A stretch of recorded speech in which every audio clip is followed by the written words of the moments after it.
Technology drives me fucking crazy.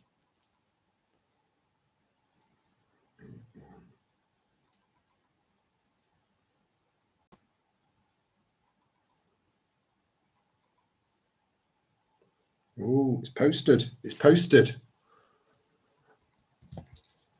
Right, so I think the community section issue was just a glitch, I think, because I've just posted something on there now. But I tried all night last night trying to get stuff on there, and I was having none of it. So who's with me? Who's that one person that's just now disappeared?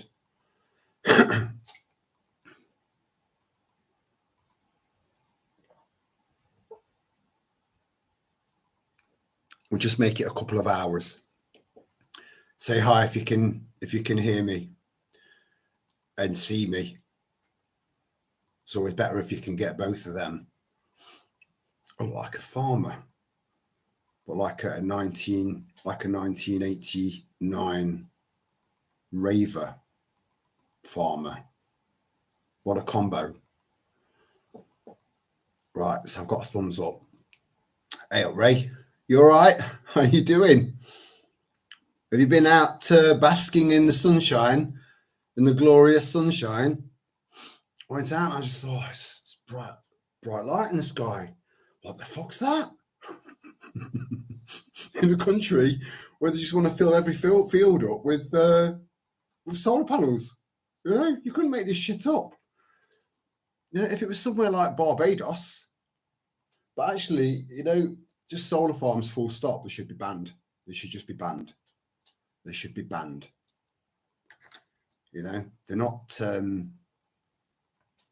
advanced enough to last long enough. Being a strangely blue sky today. Yeah, I agree. I've not seen a single chemtrail. Maybe they sort of do some sort of calculations to think, right, actually we've really gone to town on the whole spraying of the sky thing over the last couple of weeks. Too many people have seriously fucked up. Maybe we should just leave it off for a little while. Give the peasants a little break, you know? Oh dear. Who else is with us? Say hello.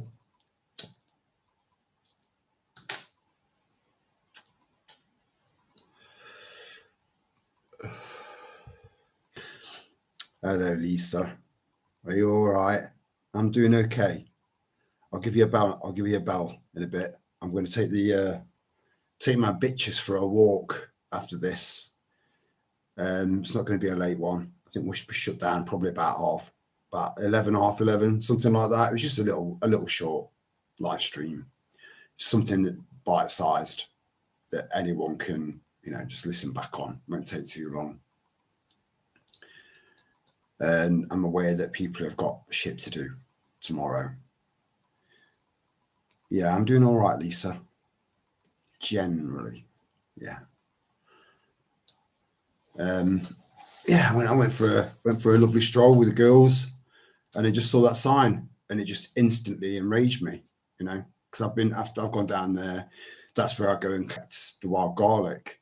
I need to go down there. I'll probably go down there in a week or so, and because I've had a look in my garden at my own personal wild garlic that suddenly appeared from there to there, and it doesn't seem to be coming back. So stuff like that, wild garlic or anything, I think it's part of the onion family, stuff like that, they don't like to be moved around. They like to just propagate themselves, self-propagate, and then you end up with this ocean of wild garlic and these beautiful garlicky smelling flowers, and you eat the whole thing. But yeah, if you're just after the leaves, brand new leaves, I can't find my straight glasses, so you just have to have a bit of a chuckle at me now and then when I think I'm straightening them one way, when I'm actually straightening them the other way. Everything's the wrong way around. So who else is with us? Has everyone had a good day? That's the most important thing, you know. no stress, stress-free day. You know, when the sun's shining, it makes a massive, massive difference, you know, not just the way everything looks, because everything's bathed in beautiful sunshine and we're taking on vitamin D in the natural way instead of artificial vitamin D that comes in a little capsule. You know, we're getting the real deal. And it affects people, you know, when it's miserable and grey and raining, people walk past you and there's no eye contact. They're just walking past you. They're either on the phones, you know, little NPCs like walking into lamppost, rubbing the red, walking into another lamppost, rubbing the red. They don't fucking learn because they're stupid. But on a day like this, you know, you walk past people and people are saying, hello, you all right? Yeah, not bad, thank you. You? Yeah, not bad, thank you. You know, that's what the sunshine does to people. And I'm seeing loads and loads of plants growing now, you know, loads of little snow drops, they're called, and all sorts of stuff, crocuses, daffodils, growing everywhere, you know.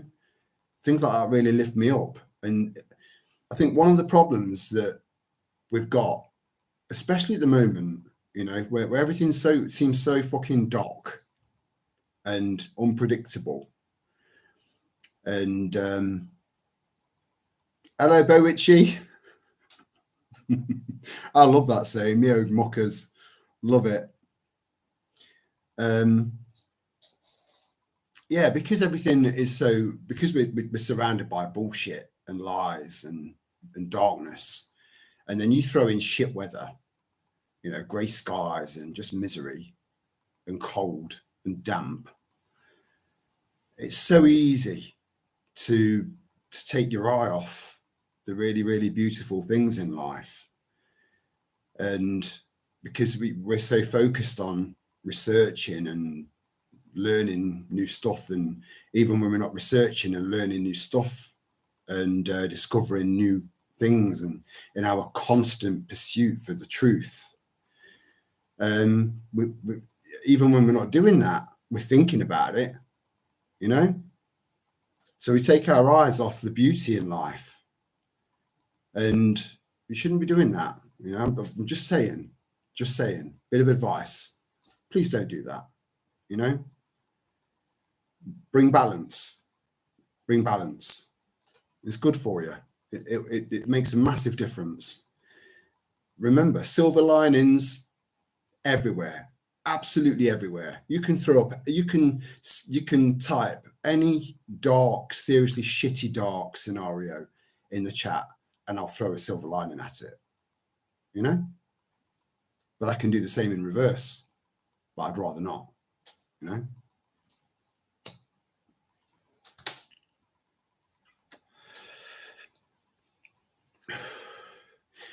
Sick of hearing about reform. Just like to get that out of the way, you know. I've been pointing out for quite some time now that it's just a mirage. It's a load of bollocks. It's the top, the crusty top, the dirty, filthy, crusty top that's rotten, right?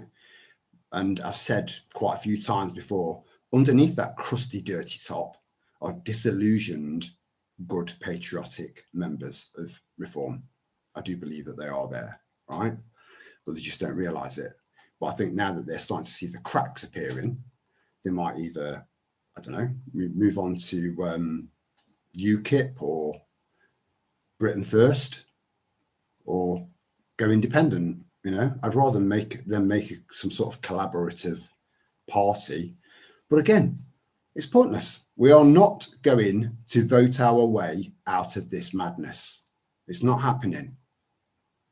And I think deep down, you all know that. So when people turn around and say, well, we could still do with reform, because if we get reform will then, you know, by the time the next election, there's not going to be another election in 4 years. It's not going to happen. So that kind of tortoise and the hare race between any other, you know, Labour or whatever, you know, and reform catching up and taking over, you know, it's not happening. It's not happening. You're going to replace one prick with another prick. In fact, that's what we're going to see in the Labour Party.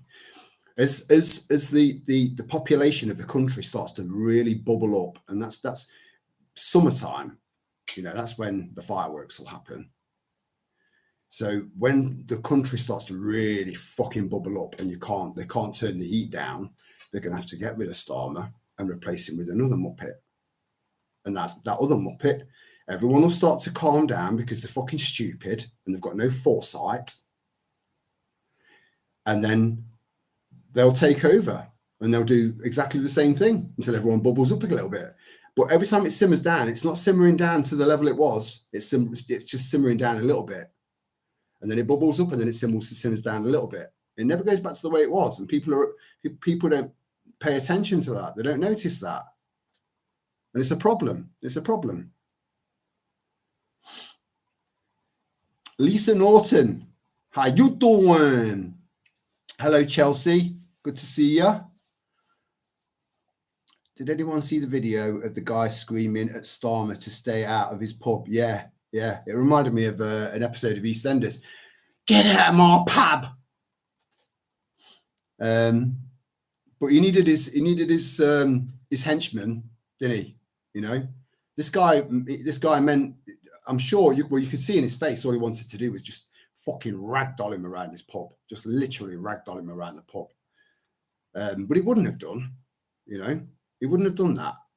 But his henchmen had to get in there, his bullies. I've seen Keir Starmer with a punch bag, and I've seen, no offense, ladies, but I've seen new girls, new women, brand new to boxing or fighting, box better than him. He's a pathetic little weasel of a man. Pathetic, But I was watching Sheep Farm Studios earlier on today, and I recommended that to Lisa Sheridan earlier on. I strongly suggest that you subscribe, go over there and show them some love, because they've got a very unique perspective and quite a laid back approach to what is quite dark, so it makes it easier to swallow. I mean, there are some YouTubers, I think sometimes maybe even me, when I'm getting a little bit passionate, I go all in, and I may come across a little bit stressy, Whereas these guys, if they were any more laid back, they'd be horizontal and asleep, Which I would love. I'd fucking love that. I'd love that. I'd love to be able to do that, But I can't hide my emotions, If I'm stressed out, you'll fucking know about it. If I'm happy, you'll know about it. If I feel jovial and a bit, humorous, you'll know about it, and everything in between. I don't hide my emotions because I can't, But I see a lot of YouTubers, and they're just so chilled and just so laid back about all of this. But one of the points that they made, because there's usually two brothers, one's mixed race, the other one's white, and they're proper sound lads, But one of them wasn't on, so he got someone else on who's a little bit more spiritual. He's into his like tarot and stuff like that. I know some of you guys are into that. It's not something I know much about, so but I think there might be something in it. A lot of people swear by it.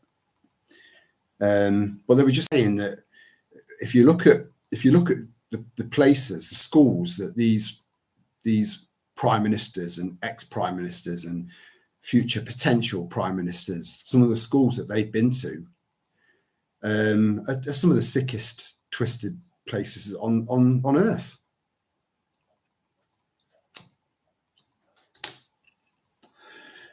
So expecting someone to go through an education system like that and come out the other end as a completely rounded, sane, grounded person, it's fucking impossible. It's impossible. These people are screwed up. It's screwed them up. They will have had headmasters that used to beat the shit out of them, and it's another world. Oxford, Cambridge, Eton, for the younger ones. especially Eton. You know, I'm telling you, you should look it up, look into it, and you know, sexual abuse going on in there and all manner of stuff. So to expect someone to come out of one of these schools and be like us, it's not happening. When in actual fact, we need someone like us to be running the country, because the vast majority of the country are working class people. So we need a working class person to lead the country, and that will never happen. We need a renaissance. We need a revolution. It's the only way that this is going to turn around. The only way. And we'll have a battle on many fronts as well, you know. So it won't just be against our government.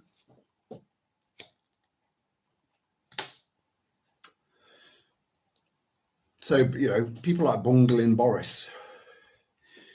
I mean, what an embarrassment to the world. You know, we've gone from being the greatest empire the world has ever seen, at least in this age of man, to then having someone like Boris Johnson running as prime minister, who wasn't elected. There has so many prime ministers that just weren't elected, and people still think democracy is alive and well. You know, wakey fucking wakey.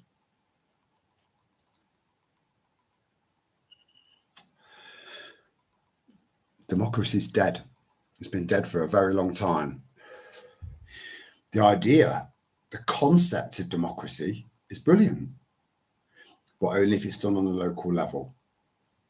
It can't be effective when it's been decentralized. When you get all of these local councils, city councils, becoming bankrupt on purpose, to then for their government, because they create the problem, and then they've already created the problem. The problem was already there, you know, on paper. They create the problem because they've already got a solution ready, which goes in their favor and not yours. And that's to consolidate all of these big councils together. So you've got a regional council, you know, 7. It's a powerful number.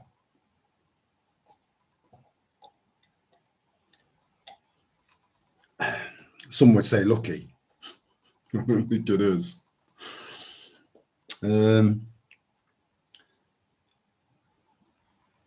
Thank you, Lisa. That's very kind.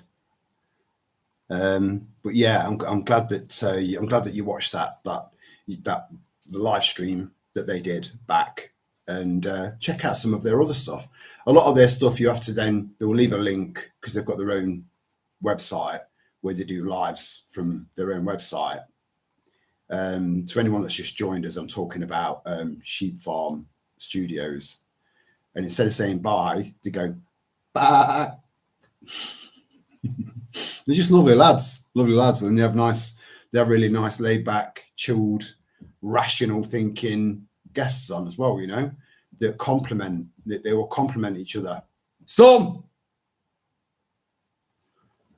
So she was scratching. I can hear her scratching her ear, but her ear's loads better thanks to Lisa Sheridan, who's got quite a bit of knowledge about natural remedies for stuff, you know, and it's made a massive difference. So thank you, Lisa. Hello, Lulu. How you doing? You all right? Someone like Thatcher or Rayner, the ex-social care home carer, single parent. Well, as in a new prime minister, or just another absolute embarrassment to the country?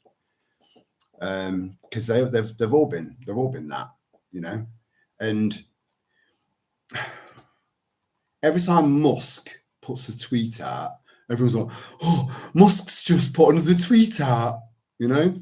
Fucking pull your tongue out of that man's arsehole. He's not what you think, you know. He's all part of this shit. You know, he's got the whole. I had a dream about Starlink last night, SpaceX last night, and I was just kind of stood on the ground, and I watched one of their rockets coming back down, at mega high speed. I'm thinking, how's that going to land? You know, because it was coming down like that. Very bizarre. I've been having very strange, very vivid dreams. Very vivid, to the point where they affect me. You know, when I wake up, I'm like, fucking hell, you know, because it felt so real. Does anyone else been having like really vivid dreams on a regular basis? We have them from time to time anyway, you know, but these have been vivid. Hello, Flumpostin. Good to see you, brother. Mark Bajurki. Bajurki? I'm not familiar with that name. I feel like I should be, but I don't recognise that name. Tell me who it is.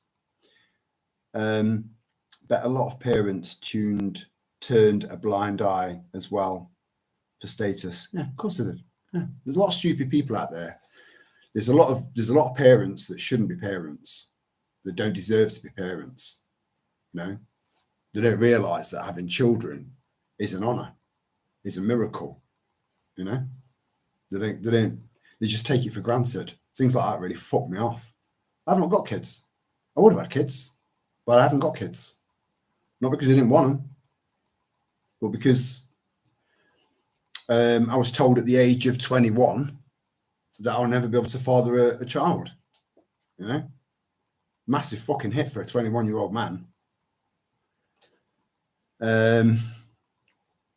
So I've got a very unique perspective on parenting, because I've done parenting. I've done it, but not of my own, you know, personal child, my own biological child.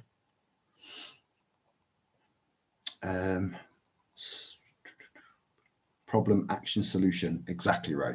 Yeah.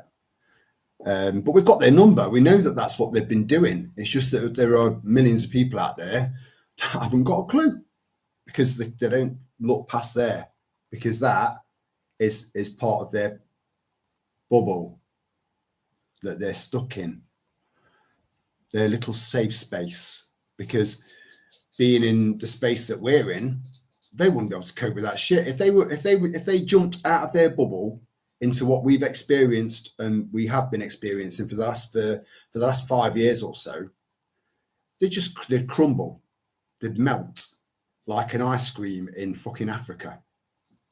They would. They wouldn't know what to do with themselves. Half of them would do themselves in. They would. Yet here we are. You know, have a think about that. You're so much stronger than you think. Extremely vivid dreams. Yeah, it's just mad, just like so vivid. Hey up, Paul, how's it going, mate? Hoping to get up to Edale at some point and go on a hike. I'll give you plenty of notice, brother. See if you can make it up there with me. And if anyone else is up for it, you know, email me. I'd rather you email me so we can talk about this offline and away from any particular people that might be watching, you know.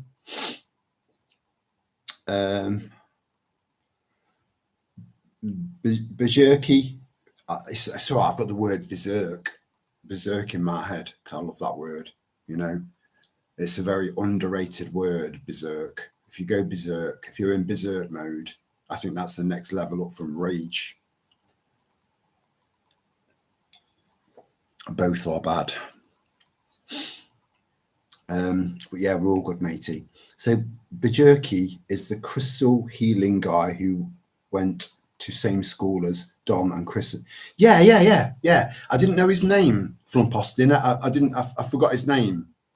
I've got to admit, you know, he's a little bit more out there than I am, you know, but I've got a very open mind. My mind, again, it's like a parachute. It's better off open. And my mind's very open. I'm very open. You know, I'm open to listening to people's religious beliefs, you know, and how they see the world, and people's beliefs in the healing of crystals and sound frequencies, stuff like that. That in particular, that's really got my attention. It really has. So that's something I'd like to look into a bit more, because I believe that sound can heal anything.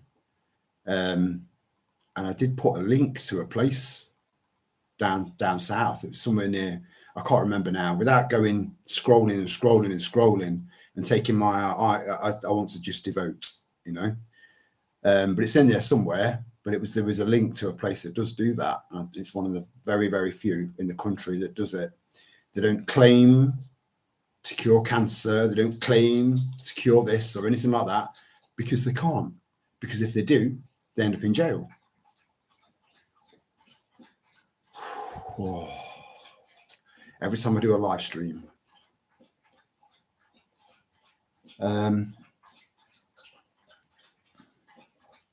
Yeah, nice one, Paul. And it goes on forever. I wonder how many hertz that is, because it does fucking hurt. 1,150 hertz per parasites. For parasites. Still drinking.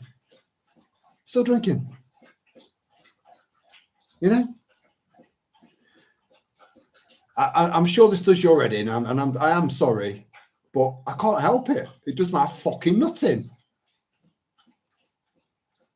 So I have to, the little flappy bits that you've got right at the front of your ears, I have to push them right inside my ears, so I'm completely deaf until she stops, and she's still going.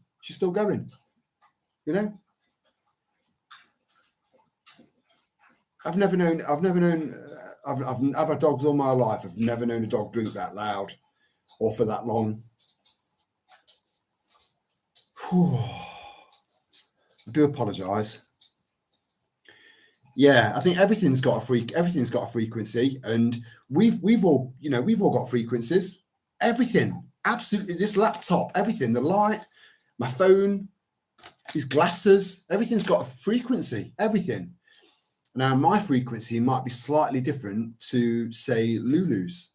Lulu's might be slightly different to Paul's, which is why we're drawn to certain types of music.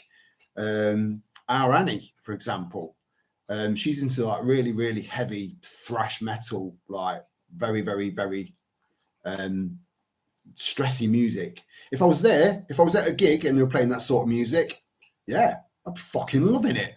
I'd be well in there, because you'd feel the vibes of everyone else, But generally, it's something that I don't really listen to, because it's just, I like soulful and liquid drum and bass. That's my wife.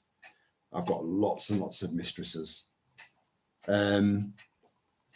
Whereas other people will go for different types of music because it matches their frequency. I do believe in that. I do believe that. If you can think of any other proper scientific explanation for it, fire away. But yeah, I do believe in the whole frequency thing. I used to go to a tribal drumming session. Oh, that sounds amazing, Boho Richie. Yeah, I'd love that, because I've got a good sense of rhythm. I used to dance. I used to be a dancer in a club. I've got a good sense of rhythm, and I love drum and bass. And you can't have drum and bass without drums, and fast as well.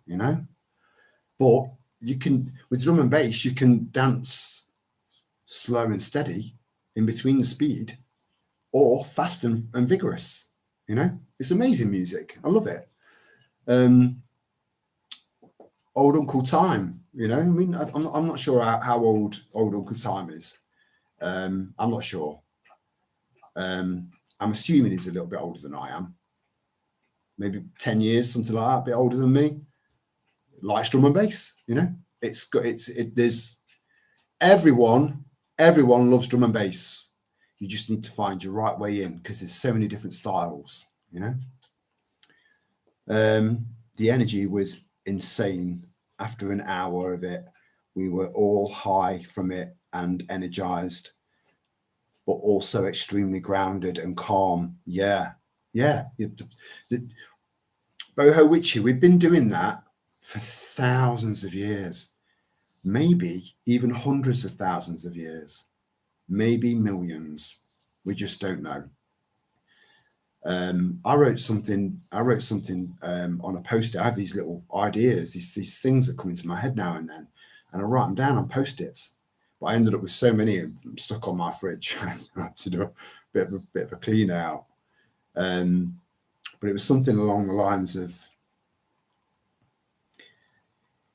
I'm just trying to remember. It was something along the lines of, we used to sit around the fire feeling the drums beat through our chests.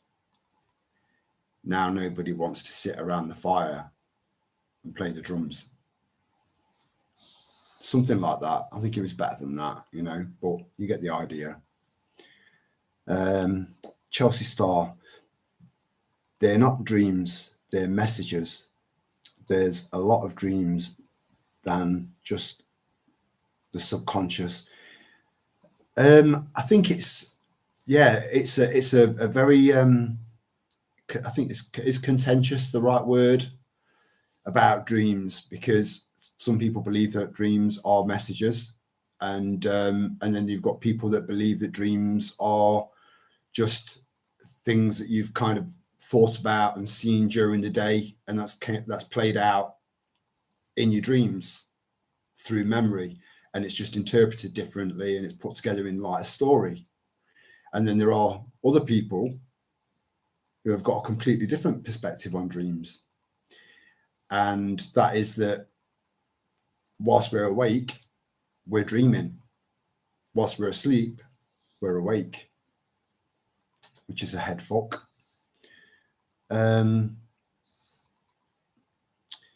Lulu, boho, yeah, we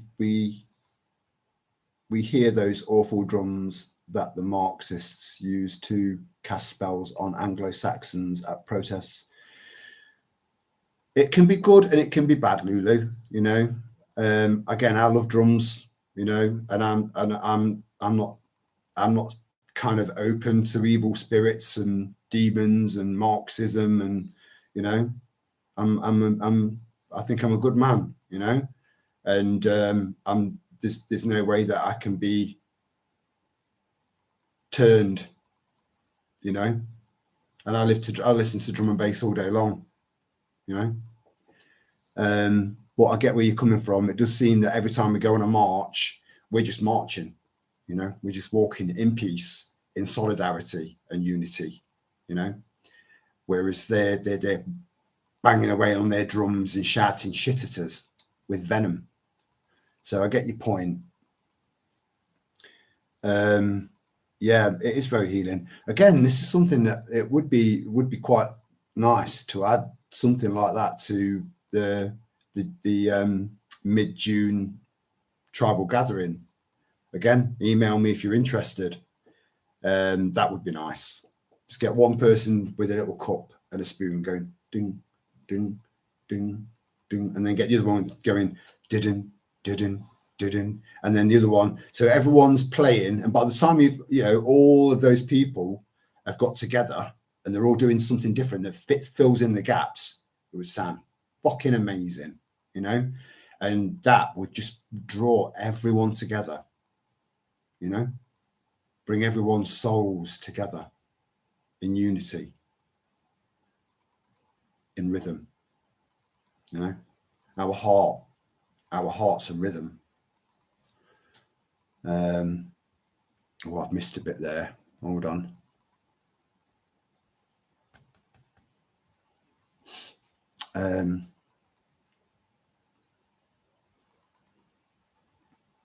Only 1% of the spectrum is visible and experienced. Yeah, yes, Chelsea Star. Yeah, I'm aware that there could be loads of shit going on around me. Say that's the spectrum. We get to see about that much, you know. So there could be so much going on around us that we just can't see, and we can't interact with it, and vice versa. You know, it's fascinating. It's when you really start thinking about it, it's fucking mind blowing. You know, we could be having loved ones around us that have passed on, that are just moving around us.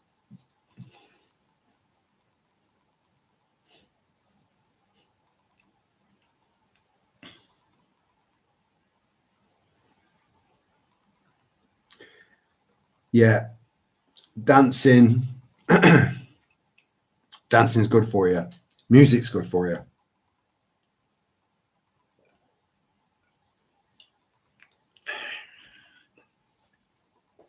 It's good for the soul.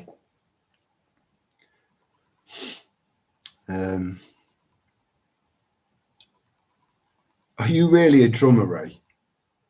You should set your own YouTube channel up. You know, I reckon you'd be quite entertaining. Um, I've got some little antique African drums in there. I've got a lot of African stuff. You know, a lot. I've gone into why this came about. It was influenced by my granddad, who lived over there twice. He came back over. Went over there after it. I never met my grandma. Went over there. Couldn't cope with the loss, and then met his what I then knew as my grandma. Came back over. She was like proper South African, and she died. Then he moved back over there and died over there.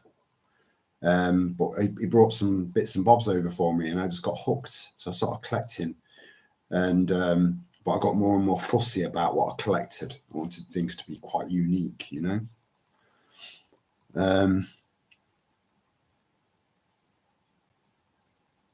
But it's rough in South Africa now. It's so rough. If you're a white person, the level of security people are having to put on their houses now is just off the charts.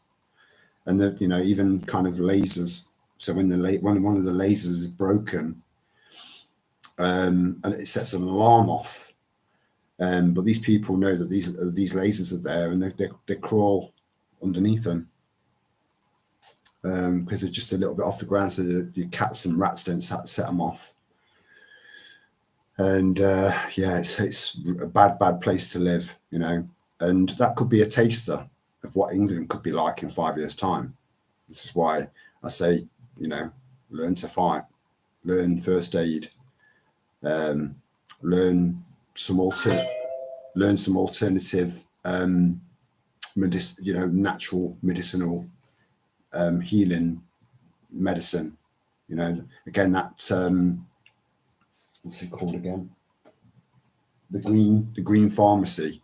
I know that loads of you have got that book now.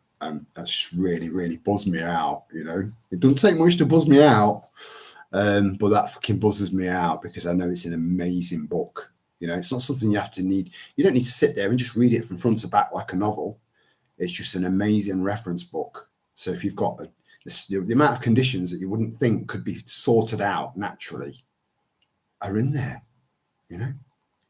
If you haven't got it, please buy it whilst it's still available, because I'm sure that, you know, more and more people are going to twig on, and it's going to be harder to get hold of. I like classical music as well, Lulu. Opera as well. I like a little bit of opera. I mean, I've listened to some opera that's kind of, it's melted me. I've listened to some classical music that's just moved through my soul.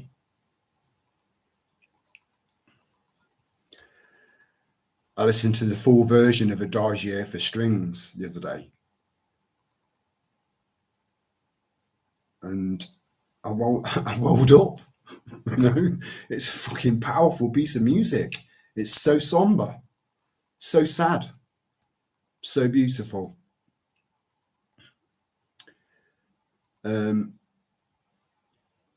Chelsea thought, imagine the sounds and frequencies going on around us that we can't hear and see. Fascinating. Yeah, I think about stuff like that all the time, and it's a shame because it takes up a lot. It takes up space, you know, because when we start thinking about stuff like that, we start thinking about next door's Wi-Fi, Starlink Wi-Fi. You know, it's fucking coming at us from all angles.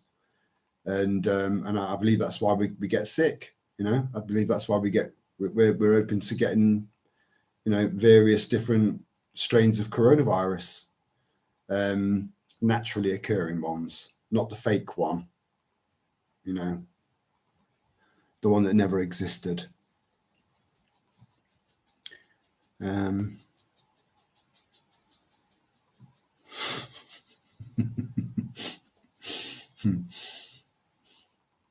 Civilized. We are civilized, don't you know?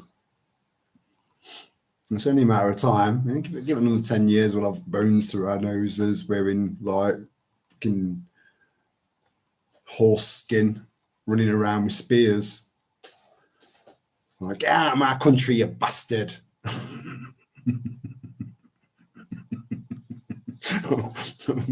Oh, what a mad mental image that is. I won't go into. Hey up, Ruth. Nearly missed you there, sweetheart. How you doing? I love it because you love that little emoji. You want to like, oh, I'm here. Oi, I'm here. Good to see you, Ruthie. Hope you and your fella's doing all right. Fine Scotsman. I won't go into details about Richie, but she is struggling and my door is always open.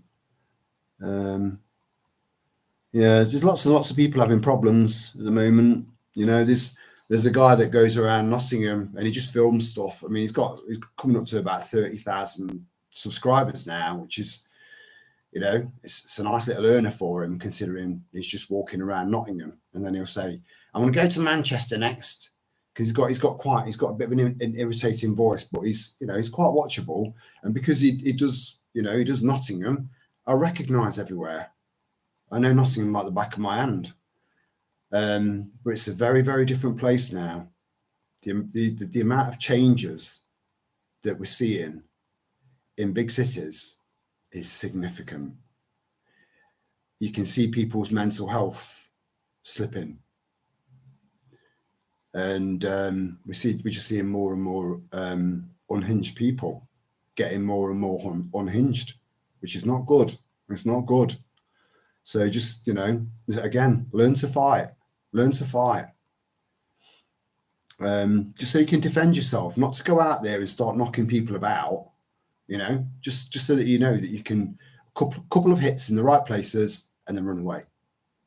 Just give yourself a chance. Like learning to swim. It could save your life one day. And it keeps you fit. And keeping you fit keeps you happy. And keeping you happy makes you want to be fit. It's the opposite of a vicious circle.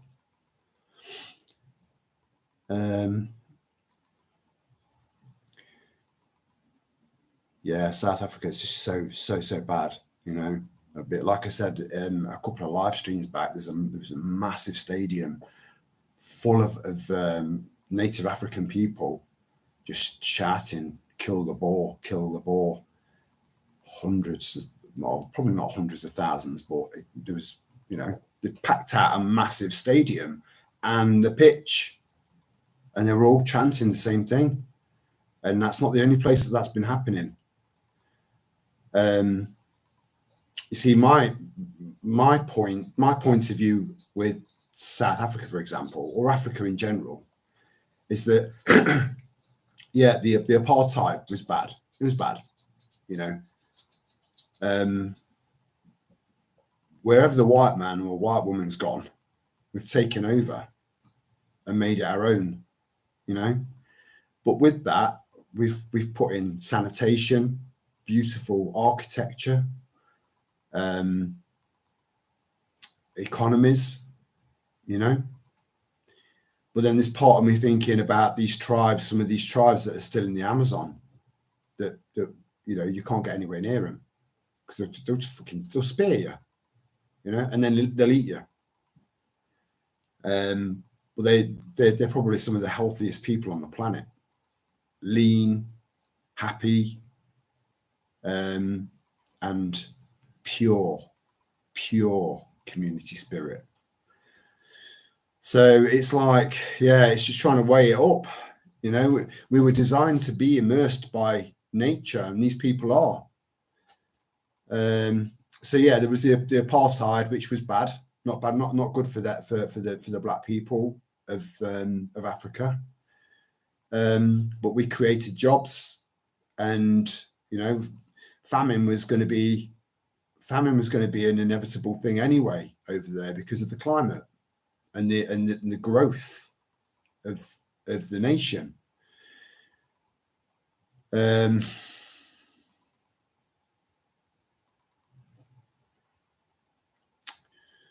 But yeah, so we end apartheid, and now we've got people claiming that this was their land, and they're murdering the farmer, raping his wife, raping and killing the daughters, and taking over the farm, and no one's doing anything about it.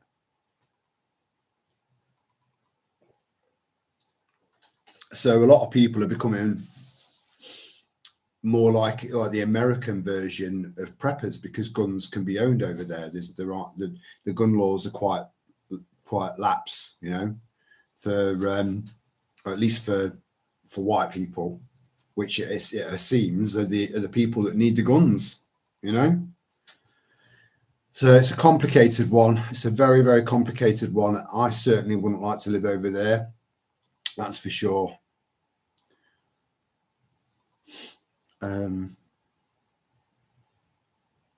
Merrily Merry. Does that mean you're half cut, Chelsea Star? Are you a bit tipsy, lass?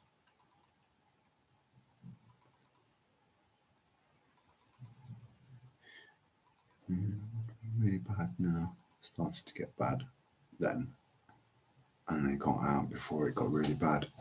Yeah, I mean, my granddad had a gun, but he employed a cleaner because he was getting quite frail.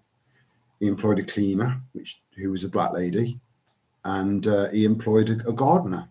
So this gardener, I mean, I've worked for fucking white people. The vast majority of my employers have been white people. There's nothing wrong with working for white people, fucking hell. But he had a gun, a Glock, and but he was employing people, so that they were taking a wage home every week and putting food on the table. What's wrong with that? And so apartheid ended. Africa was given back to the Africans, and rightly so. All of the places that were changed, or the names of the places that were changed back to African names. So my granddad lived in Pietermaritzburg in Natal. That's changed now. I can't remember what it is now. I wonder if anyone can tell me. And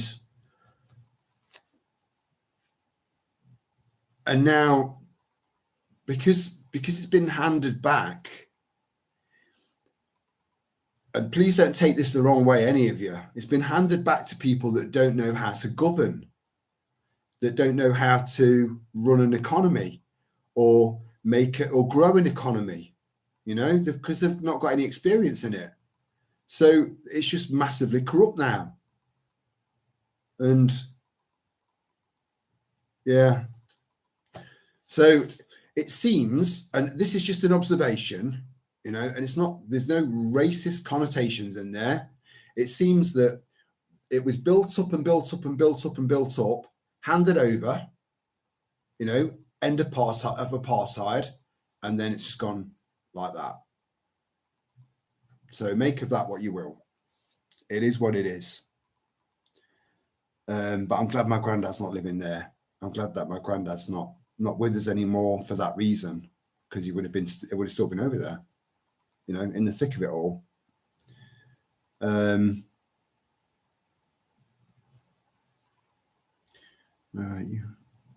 Yeah, really, really bad. Music does move the soul. It's gotten me through some very, very, very, very dark days, very dark, and I'm very grateful for it. I'm very grateful for music. I've never met a single person that doesn't like music, not one. So it's a universal language. You can get people. You can bring these people together with music. I've missed out on a bit. Bear with me. Ennio Morricone. My dad loves that music. Wasn't that the one who did?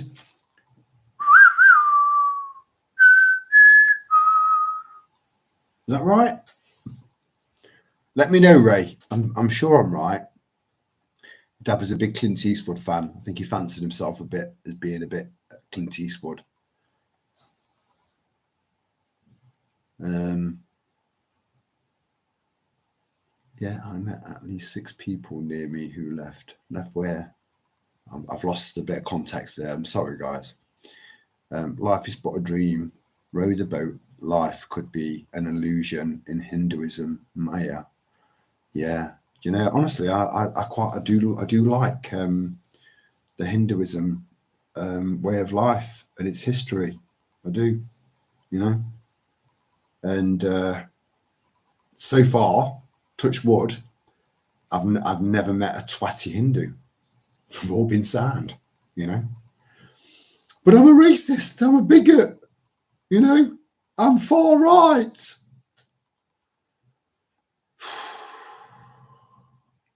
Well, this is how we've been perceived. You know, because we give a fuck about our country, and because we give a fuck about the people who give a fuck about our country, we're seen as far right, racists, and bigots. You know, you couldn't make this shit up. Everything's so inverted. It's mad. It's mad. I'm not a racist. You know, there is a certain ideology from a certain country that does fuck me off, right? But I can give you a massive list of justifiable reasons as to why, right? Pretty much anyone else. You've got people in all religions that are fuck ups, you know, that claim to be something but they're not.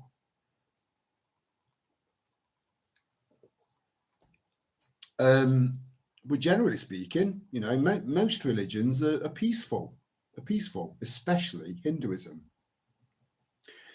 I'm sorry, Lulu, but I just want to say, if you look at Christianity, there are so many different splinters of Christianity. And Lulu, you know those 2 priesty guys that were walking around with the funny hats on and the long black dresses? Did you notice that one of them had the Maltese cross on a ring? Did you notice that? I noticed that. I didn't trust them at all. You know? So when it comes to one of the reasons that I've got a problem, not a problem, but I struggle with Christianity, is which one's the right one? You know? You've got the Mormons, you've got the Latter-day Saints, blah, blah, blah. You've got there's about fucking 20 of them. Which one's the right one? Hinduism is Hinduism. Sikhism is Sikhism. You know?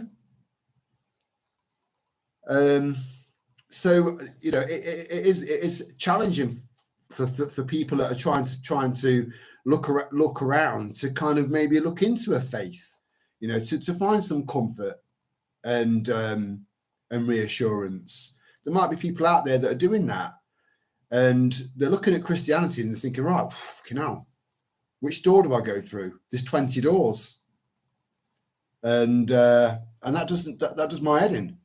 So then, if you start thinking, right, okay, well maybe Catholicism is the right Christianity. The Vatican's one of the darkest, most twisted, fucked up places on the planet. And that's the heart of Catholicism. You know? And then you've got the Church of England that as we found out on that march, Lulu, there is a Catholic arm of the Church of England. And that's what we met, these weird priests with the funny ring, dodgy dodgy room. Yeah. So childish sometimes, you know, but sometimes you've got to be, you know. So which one do you choose? You know, take your fucking pick. But I do believe that we do need proper, solid Christian values in this country, even though I'm not a Christian per se, you know. But which values do you live by? It's just a shame that it's so splintered. That's all I'm saying. And then you look at the Waco siege. Anyone remember that?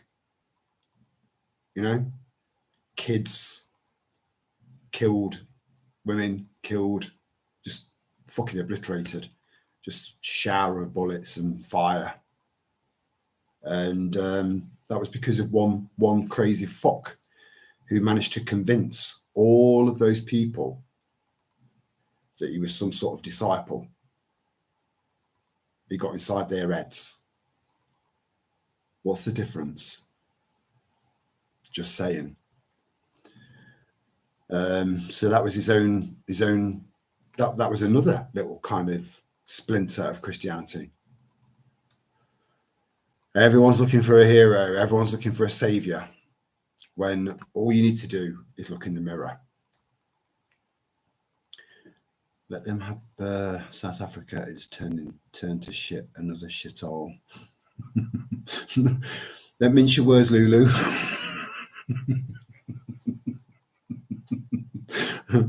But it has, and it's the dumping ground for all of our trash.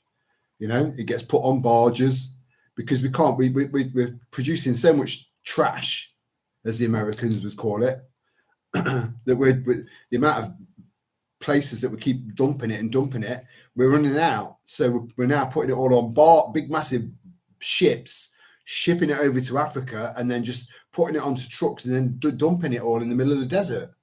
And then you've got these little kids, some as young as 4, 5 years old, with little lighters going around, ripping the wires out of old computers and tellies and stuff like that, burning the wires, getting the copper, selling the copper. And then when they've sold the copper, you know, climbing up barefoot on mountains of jagged pieces of fucking shit that's come from the West and Europe and America. And then the money that they make from selling the copper or any other precious metals they can get or any other metals they can get, they buy a new lighter and hopefully some food and then do the same again the following day. It's fucking mental. It's mental, you know. There's enough money in this world to solve. The Vatican alone has got way more than enough to solve world hunger, you know. But they don't, because it's a big city full of fucking perverts and sadistic Satanists, absolute nutters.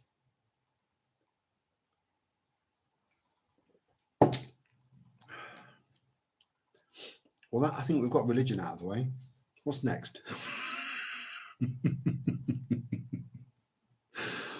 Fucking hell. What a world. What a world. You know? Whew.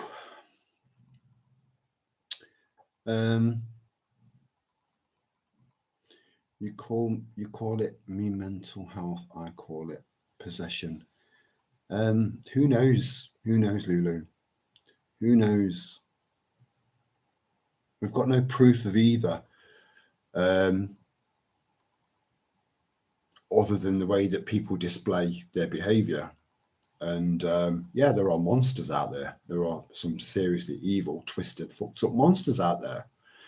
And again, when I was watching Sheep Farm Studios earlier on, the guys got quite a very balanced, level kind of perspective on things. The chap that was mentioned earlier on, and he was saying that, you know, a lot of these monsters weren't necessarily born evil. They were just, it was just their life. It was the way that their lives turned out, and they've ended up becoming absolute bastards, evil on the highest level, sick, twisted, horrible fucks like Jimmy Savile, who was protected by our Prime Minister, our current Prime Minister. Like, you couldn't fucking make this shit up. And he still got into office, We don't live in a corrupt country. It's perfectly okay. There's nothing wrong. Nothing to see here. As in the Boer War. So why have I connected to Prince of Airwaves? So ether, increase in telepathy. I don't quite get that, Chelsea Star. That's gone a bit over my head, and I do apologise. And do you know what? When I go to train, every now and then I do this, and there's a couple of people that have because we ended up going out for a kind of team. We don't need team building because we're built, and went out for a night out, and a couple of people pointed out that they when every now and then they'll look over and they'll see me doing this, and it makes them feel really, really chilled, So I can't shave it off now because I'm providing a positive service. Anxious personalities, which have only recently awoken. I used to stare into space, daydreaming in primary school, knew it was all indoctrination. Yeah, Chelsea Star, I was the same. I think a lot of us were. I gave accounts of me looking out the window at the age of 12, because I know what school I was at, and I know what class I was at and what year I was in. So I was 12. And I can remember just staring out the window, completely disengaged, and thinking at 12, thinking to myself, whatever I need to learn to live my life, I'm going to learn through living my life. And that's turned out to be absolutely true. So I left school with no qualifications, none. And now I've got a half decent little collection. But I chose those. They won't ram down my throat. School is just there to hammer you into a little fucking worker bee. That's it. That's all it's there for. They don't give a shit about your well-being. Not really.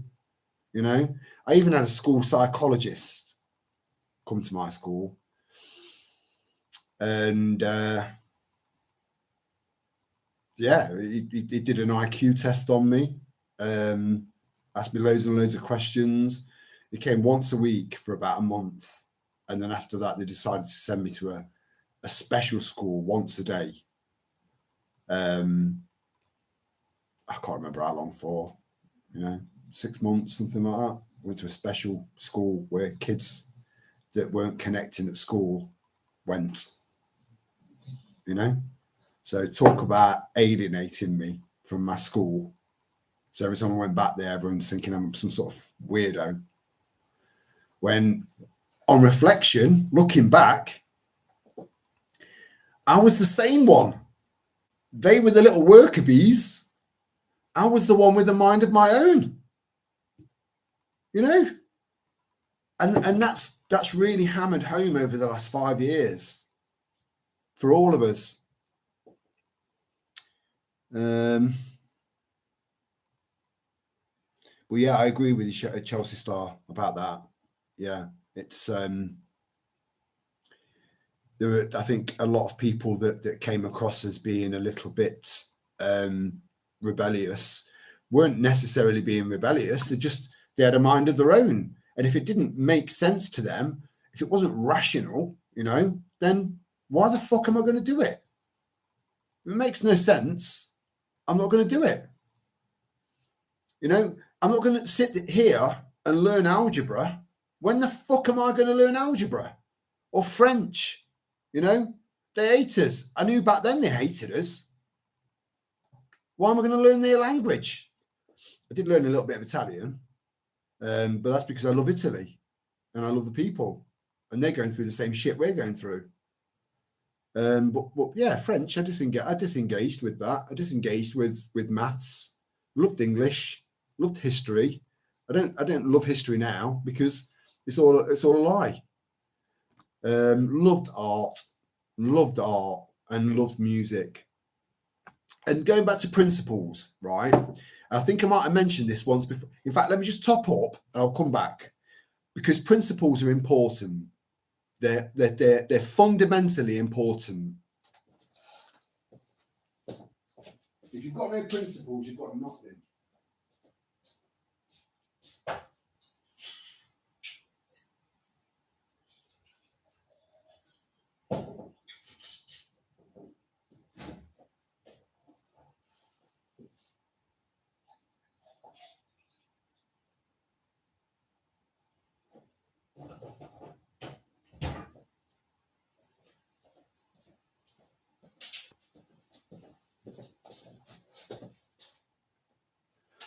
So, Mr. Ben, right, who was our music teacher, right? Amazing man. You know, there were certain teachers that we had. You know, even my history teacher, he knew that most of what he was teaching, he was just following, you know, the curriculum.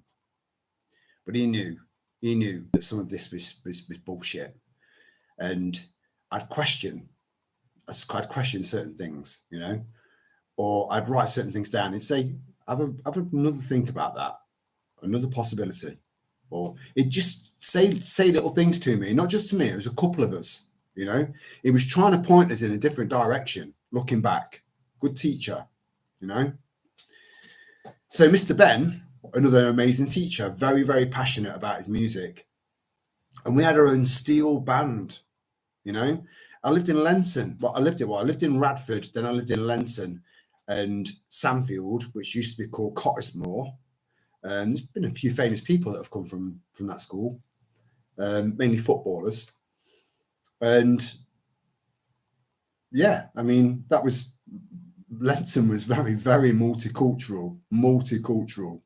So I'd probably say about 50% were white. The other 50% were made up of Muslims, Jamaican, or second generation or first generation British, if that makes sense. Sikhs, Hindus. It was a melting pot of different cultures. You know, I didn't see, like I said, I saw colour, but I didn't really see anything past that. We either got on or we didn't. It was as simple as that. But we entered into a steel band competition because there weren't that many schools that had steel bands. You know, it's quite an unusual band to have in a school. And we won. And Mr. Ben, and I can see it like it was yesterday. Mr. Ben was given this big fuck off trophy cup, and he took it and he nodded, and then he walked over and then he passed it to another music teacher.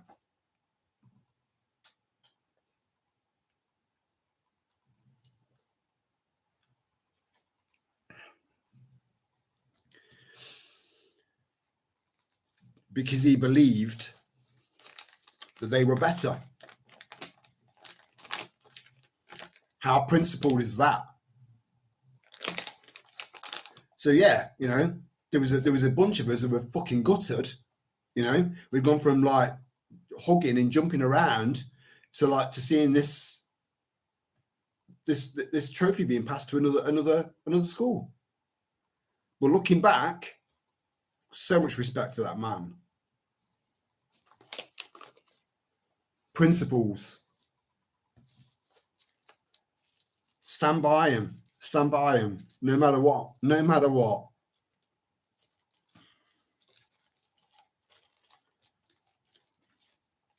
They give you your values, you know. Principles, values is a very fine line. In fact, is there even a line?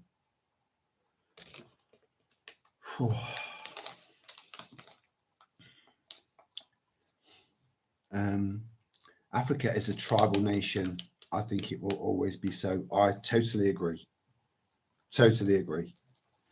And in some ways it works, and in other ways it doesn't, you know. Again, I don't want to sound wrong in what I'm saying, but it's just an observation. So I've gone on, you've heard me, you know, I address us lot as our little tribe, you know, and I do think that a tribal society could work, could really work.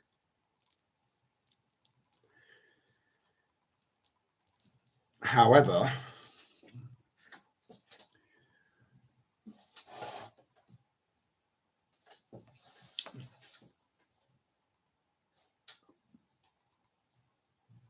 there's a sliding scale of being civilized. If you can be tribal and civilized, you'll fucking nail it. You will, because you'll be able to trade with other tribes. You know, I don't know how this is coming across to anyone. I know what I'm talking about. I know what I mean, but I don't know if it's coming across properly. But there is a sliding scale of civilized, and I do think, right. So, like I mentioned quite a while back that there was a study that I can't find anywhere now, and I have tried. It's gone. And it basically covered so many different cultures across the world, and then not just those cultures, but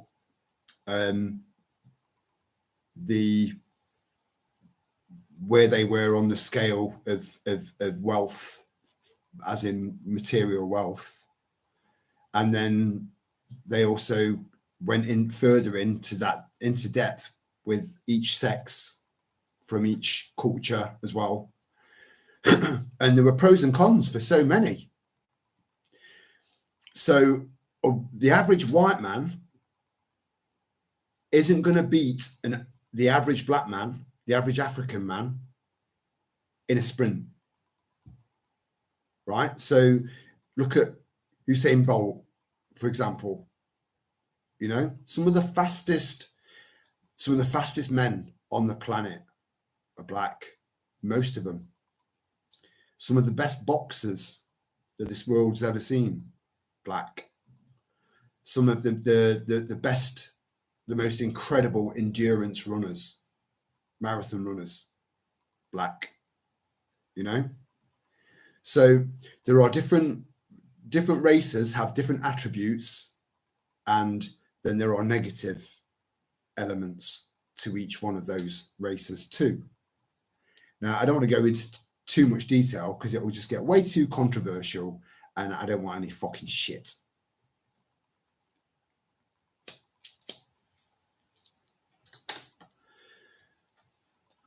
But as far as being civilized is concerned, yeah, we'll leave it at that. We'll move along. Got a feeling when there we are, look, shitload. Right, bear with me.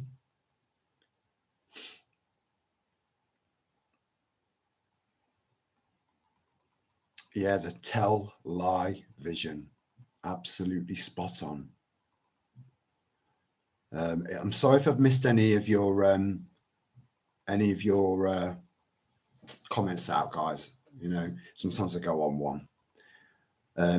I hate school. Life has been my teacher. Same here. And I think that applies to pretty much every single person. In fact, I'd be surprised if anyone in the chat doesn't think the same, doesn't feel the same. I think the vast majority of us were rebellious at school, and I think we're rebellious for the right reasons, because we were different. We saw the world in a different way, and in a real way, a realistic way. We saw life and the world in a realistic way. You know, fuck all the frills off. You know, this is life. Whereas everyone else was just getting hammered into becoming a little worker bee. You know, fuck that. We should always have a choice. Freedom. You know, if you've not got a choice, you haven't got freedom. Same applies to speech. I don't know if I'm ever right. It's just what I think when asked questions. Look, you know what? I just love it when people give opinions. You know, whether they're right, whether they're wrong, it just adds another dimension to the conversation and gets people thinking. You know, so it's not a bad thing. Why would that make a difference? Or excuses? Strong and strange. Who's unbelievably strong and strange? Ray, you're half Italian. What, like from there down or there up? There up is probably better because if you're Italian and there down, you've probably got hairier legs than I have.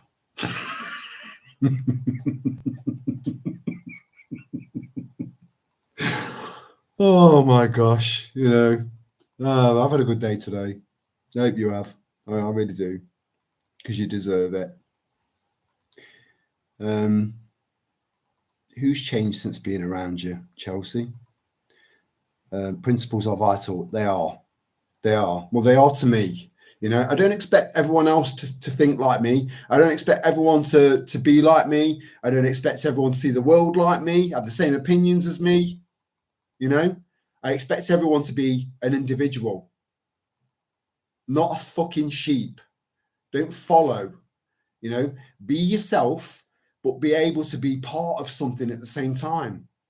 You know, this is one of the problems that we've got. People just following suit because that's what everyone else is doing. And that's why we're in this fucking mess.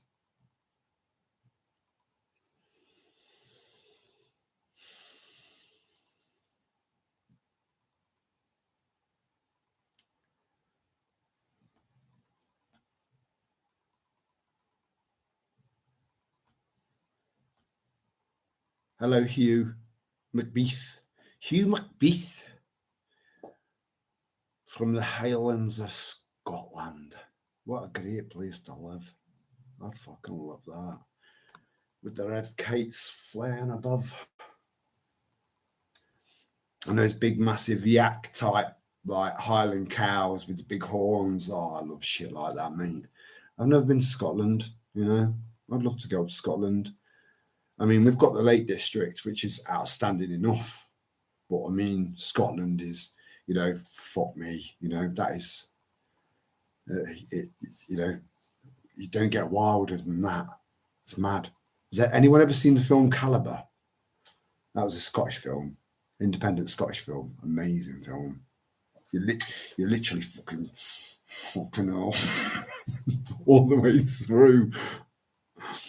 Yeah, it's called Calibre. If you've not watched it, please look it up. But yeah, good to see you, Hugh. I was a hippie guy. When I was at school, I was put to the back of the class. Bank managers' sons were put in the front seats.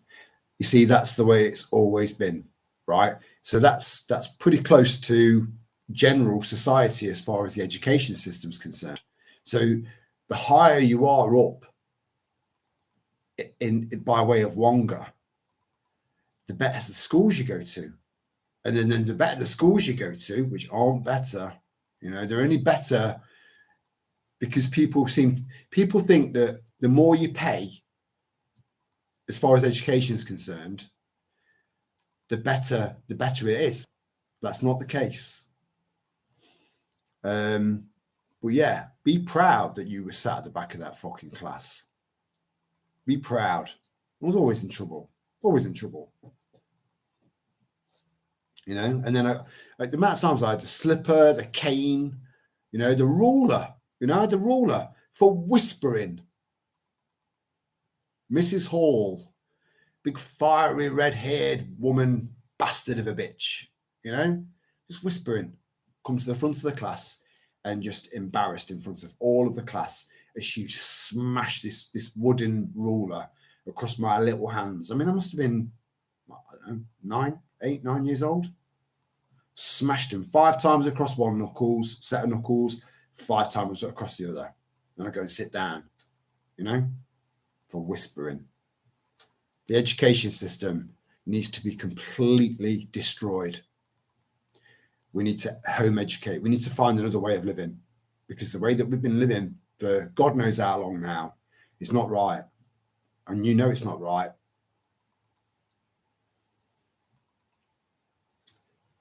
Both my Chelsea Star, both my parents are from Napoli. Oh, I love it. Still very dysfunctional couple, screamers. Well, they're passionate, you know. They're passionate. I love that. I love it. And it's a beautiful country, you know. Passionate people. Just because, you know, when I was talking about Sheep Farm Studios earlier on, I was saying that they were doing the tarot cards. Do any of you guys do tarot cards? And can you do them virtually? Just curious, you know. Like I said, I've got a very open mind. Where are we? So you have a friend with you, Chelsea. He is subtle in what he does. Subtle.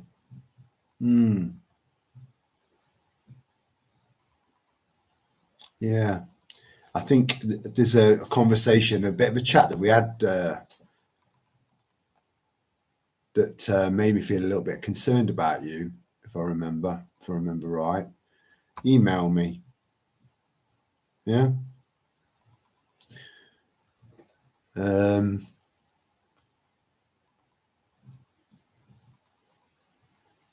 Don't know. It was Black History Month, Terry. Oh,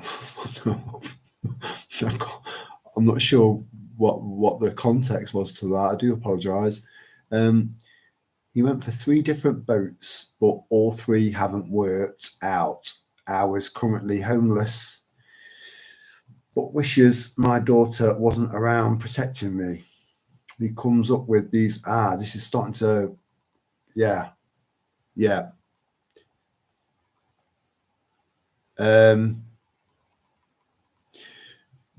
If I was you, I would contact the police and say I've got concerns, and then kick him out.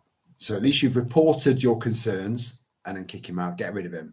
If your gut's telling you that something's wrong, there's something wrong. So Chelsea Star, do something about it. Like I said earlier on in the live stream, there are people now you're starting to see the cracks in society, right? So there's, like I said, there's this YouTuber that goes around Nottingham. He just goes around filming, you know, and he's earning off suckling off the. I don't know why I did that. Suckling off the Google teat, you know, and just by going around filming. But the amount of people, I know that obviously he's only going to he's going to edit it down, because it's just walking around. No one's going to be interested in that. They're interested in watching people that are very interesting to watch, you know? So I do get that. But I do see the cracks in society are starting to come through. They're starting to show. And it's just going to get worse and worse and worse, because we've got, I mean, the NHS, the mental health kind of element of the NHS is in tatters, you know? One of the biggest problems we've got a lot of people with really, really poor mental health right now, and it's understandable. Especially people are waking up and thinking, I've only just realised what the jabs were about. They've only just got that. You know, there'll be people right now, that are just coming to terms with that. So the mental health around the country, and not just the jabs, just everything, everything, putting things into perspective. And their mental health is in the gutter. So instead of hiring loads of psychologists so that they can get to the bottom of the problem and then work their way up and then get them free, hopefully, they hire psychiatrists. Now, psychiatrists just dish out meds. Oh, you feeling low? How low? That low? Okay. Take them and them and them. Go home and, a chemical fucking kosh. Numb it. Just numb it. Let's not fix it. Nah, just numb it. Because if we fix you, you're worth nothing to us.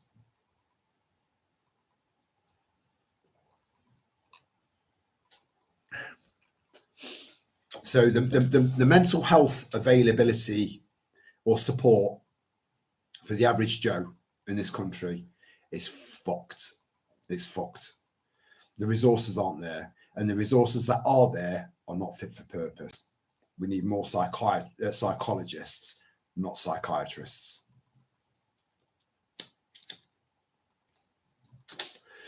Psychologists get to the root of the problem. They'll dig and dig and dig and dig and try and solve the problem, try and find where the root of the problem is and then the way up. Psychiatrists, they listen to you, they give you that nod, thinking, looking at you, thinking, I wonder what I'm going to have for dinner tonight. I wonder if my wife's fucking my next door neighbour. When you think they're listening to you, and then at the end of it, to go, okay, it's your time's up, but look, I'm going to prescribe you these. Take 2 a day. That's what they do. Chemical kosh, a plaster over a fucking gaping wound that you keep having to put fresh plaster on every day.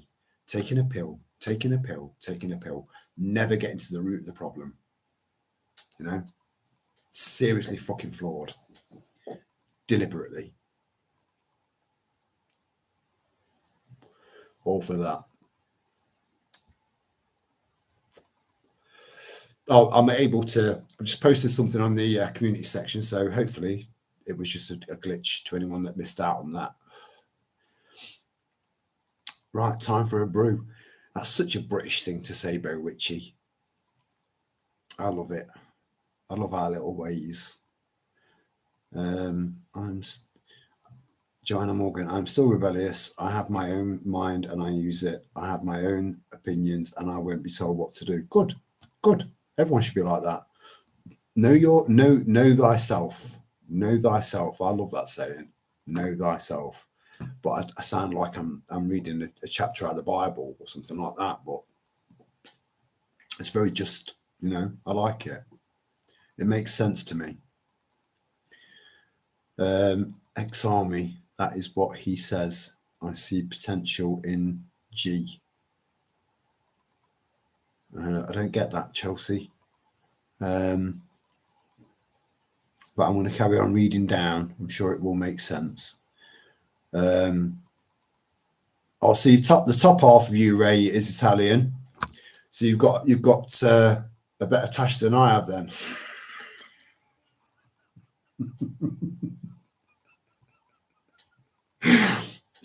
You can't win either way, I'm only joking. I love the Italians. I love them. I fucking love them.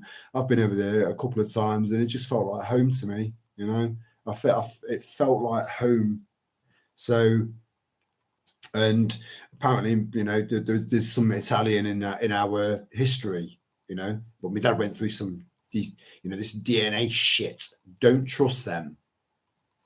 The small print. We may share your DNA with a third party. No one reads the small print anymore. So many people are getting themselves into so much shit because of the small print. But it turned out we've got no Italian in us whatsoever. But I still love Italy. And if you've never been, please go. But stay away from the tourist traps. Right? Go and see the real Italy. Lake Garda will blow your fucking mind.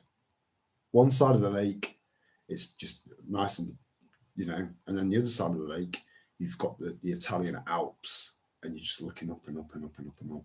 It's like it's never ending. They go up into the clouds. I've never seen anything like that in my life. Yeah, it's just mind blowing, incredible place. And the people are beautiful, very stylish. Where are we? Yeah, Tartaria is quite an interesting one. And the mud floods, Lulu. There's so much evidence of these things, so it makes you realise that they've burned books, they've altered history. They've altered history. So going back to World War II, and just touching on it, because I don't want to get accused of being, an anti, what's it fucking called, Oh my gosh. I know people that have been to places like Auschwitz, and there's a lot of things that just don't add up, right? And I don't think Hitler was quite the man that we've been forced to perceive him as. And I don't want to get into any battles with anyone, right? So I'm just saying, history is full of shit. History was written by victors of war, and not all victors of war are just, truthful and honest, including our own. So just do some digging.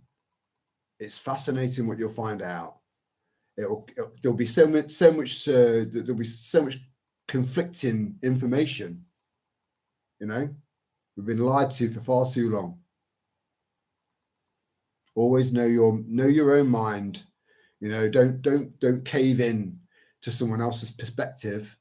Take it on board, let it in, let it float around. But don't let it just fucking embed itself to the point where all of a sudden you think like that person. Just listen. It makes us richer. Keep an open mind. Some people will be telling you something that sounds so far out that you're thinking that sounds like bullshit to me, when in actual fact it's true.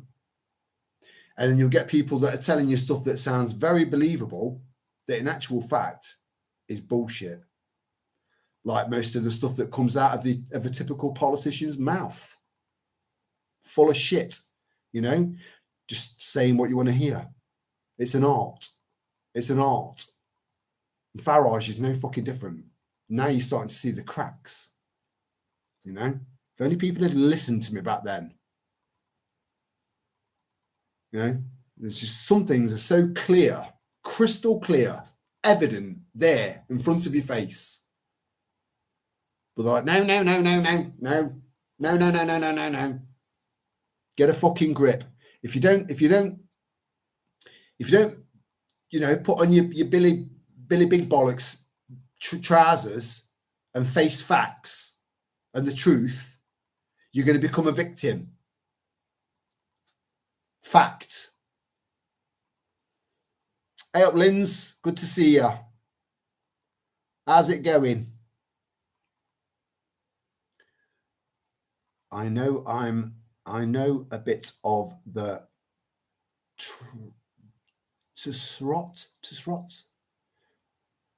coming. Oh, tarot, right. Coming from an astrology point of view, also, Terry. It would be nice. I would love to, I would, if it could be done virtually, which I believe it could be. Just out of curiosity, I'd be interested. Just see what happens, you know, what you come up with, and see if it mixes. If anyone else does the same, see if it matches what they say. Because if you keep ending up with different results every time, what does that mean? That it's a load of bollocks, or that there's a multiple of different directions of paths that I could go down. Who knows? I don't know. Just saying, just thinking out loud. Yeah, I agree with that, Joanna. Always trust your gut. Trust your gut. And if you ignore your gut, you'll pay the price. My gut said, don't buy a car from Bradford. I ignored that. You know? But I won't make that same mistake again. Where are we? Psychology is a bloody made up crap profession. It is. Never met anyone healed by one. Exactly. You know? And these people are making a fucking mint. Paid for by you. Psychologists. That's what we need. I came this close, because I can get straight into uni because of the qualifications that I've got. I could go straight in. And I've always been interested in psychology. I've always been interested in people, you know, but always for the good, you know. And there's a shortage. There's a massive shortage because all the money is in psychiatry for a reason.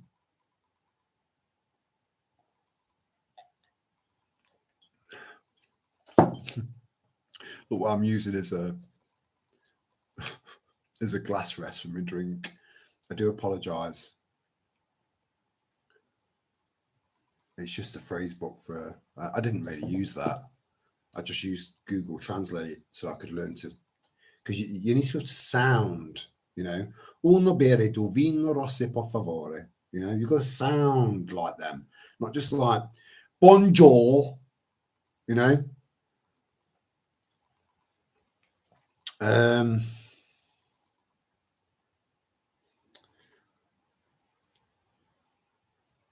Nice biscuit too. I don't know. We're talking biscuits now. I do like a biscuit. When I went through my mental health issues, I can't remember who was worse, me or the psychologist. I don't know. Psychologists should be just professional, and they should be able to maintain some sort of professionalism. Boho, new age money making rubbish. They maybe work to give attention to vulnerable people, but they don't fix people. Exactly. I say this with watching the fuckers in my previous life. Yeah, it is. It's all about money. It's all about money. Everything's about money. The whole you know, the ethics of life are very, very fucking thin. But there are people like us out there that can enrich society. And again, I don't mean that in a big-headed way. I mean that in a really, really good, positive, you know, reinforcing way and empowering way.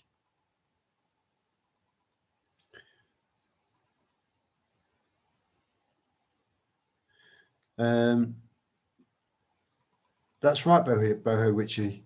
Absolutely spot on. I've been saying that for so long. You know, if you're looking for a savior, look in the mirror. Look in the mirror. You know, and if you struggle to look in the mirror, then there's something that you've not come to terms with about yourself. So address that as soon as you can. Truth is stranger than fiction. Yeah, it is. Yeah, you know, you couldn't make half this shit up that's happening in the world now. You know, it's bonkers, batshit bonkers. Truth mixed with lies. Yeah, that's their trick. It's like, well, I know that is true, so the rest must be true. No, you're just a retard.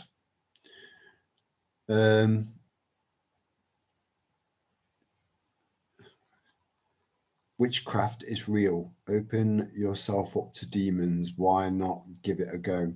See what happens. Maybe end up with the psychologist. I have the recipe. Please, Bear Witchy. Can I have the I don't know what that means. Yeah, tarot is great. I do mine all the time, but naughty of me. A bit naughty of me, but sometimes insights will come through and reveal things about others. Again, there's so much left there to interpretation, and that's one of the problems that I've got with a lot of things, including religion. There's so much. I like fact. This is a fact because of. This is a fact because of. All of these things are researchable. All of these things are provable. Fact. Now I know that having faith is important because there are certain things we can't prove. I can't prove right now that there's oxygen in the air, but I know there is because I'd be fucking dead if there wasn't. There's so many things I can't prove, but I just know. There are so many sensors that we've got that we can't prove scientifically, not conventionally.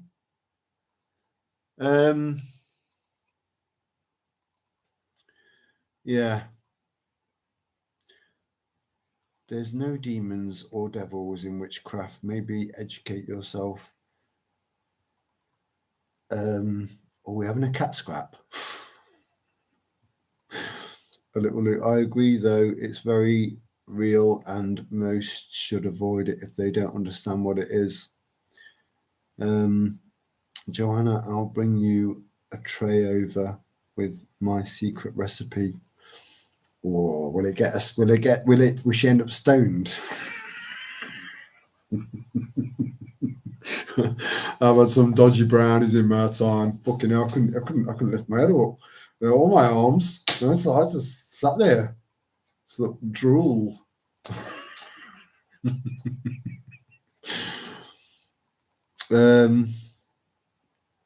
I think psychiatrists are probably better qualified. And yes, people are probably better on meds. Is that a genuine, honest comment there, Lulu? Because I disagree. I think it depends on the issues someone is having. Yeah, that's a fair point. Yeah, but I do think that there aren't enough psychologists in the NHS working within the NHS. I don't think there are enough. They are very, very, very thin on the ground. And then on top of that, you need two different types of psychologists. So you need child psychologists and then adult psychologists, because we're both very different, a completely different approach.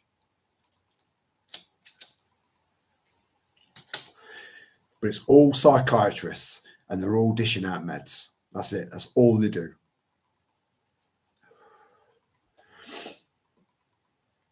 Where are we? I shall look forward to your visit. Biscuits. Lots of facts and historical facts in the Bible.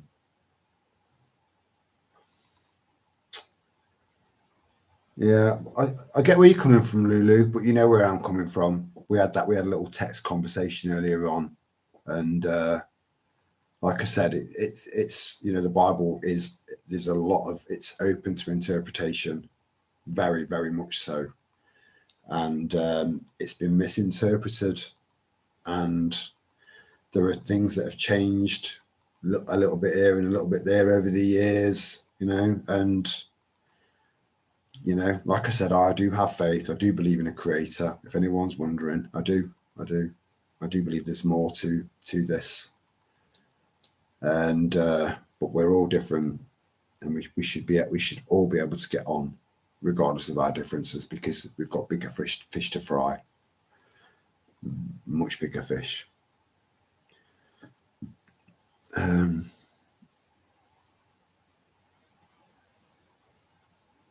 Yeah, exactly. Yeah, you do you, I'll do me. I do use that saying quite a lot because I like it. You know, it's a very it's a very passive way of saying, you know, I like it. I like it. Lynn's, a reading is looking for clarification on a current situation. There's many cards as in angel cards. You see, I don't understand it, so I don't understand that comment. So I do apologise, Lynn's. I just don't understand it because I've never done it, you know. Yes, I'll counter. You're pushing speaking to the dead.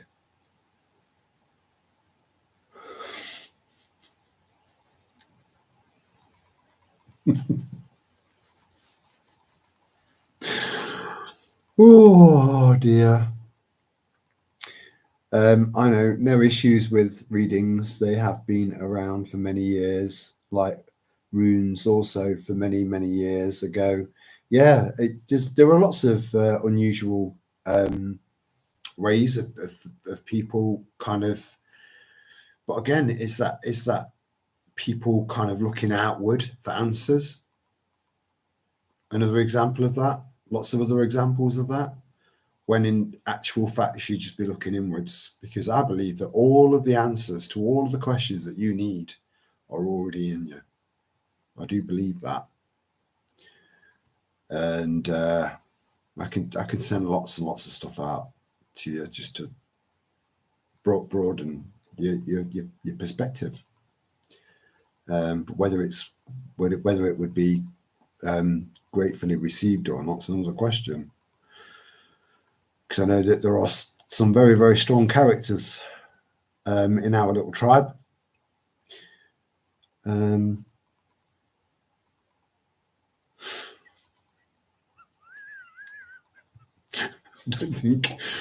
don't think we've got any proper witches, you know. But I did say something about Bo Witchy and going 0 to 60 in 3 seconds on her broom, and I had this mental image, because she's got a picture of herself, or she did have, I don't know if she still has, a picture of herself in her. Yeah, she has. Yeah, in her profile. She'd make a lovely witch, you know, but hopefully a good one, not something that I don't want to get turned into a fucking toad. I like toads, you know, but I don't want to be one. Ruth says, "Don't mess with stuff you don't know." I did the board once and had my cards read once. Silly me. I wouldn't touch them now. I'm grown up. Know what you're dabbling with. I've got some stories, Ruth, that will fucking blow your mind. Because I like to try and find the rational explanation for everything. And there are certain things that have happened in my life that I've got absolutely no rational explanation for. None. And I think that might have played a part in me becoming a bit more spiritual, because I didn't understand what I'd seen and what I'd experienced. Another day.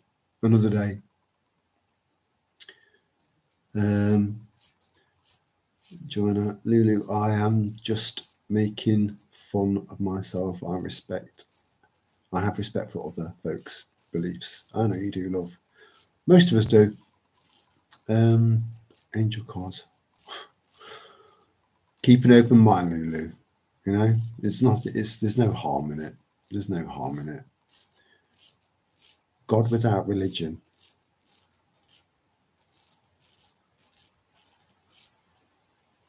Yeah. Yes, Chelsea. Boho Witchy, you know, back in the day, witches used to be the healers, yeah, the midwives and the people who made tinctures and medicine. Yeah, spot on.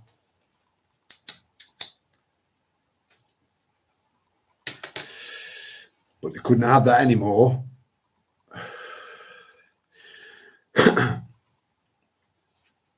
Not when a certain family moved into the medical industry, you know, and doctors all of a sudden weren't making any money with their fucking snake oil. They had to get rid of them. Get rid of them. Make it sharpish. So now anyone that comes up with a cure for cancer, jail or dead. Take your pick. No, there's three: jail, shut your mouth, or we'll kill you, or they'll kill them. You know, there are so many examples out there of where that's happened.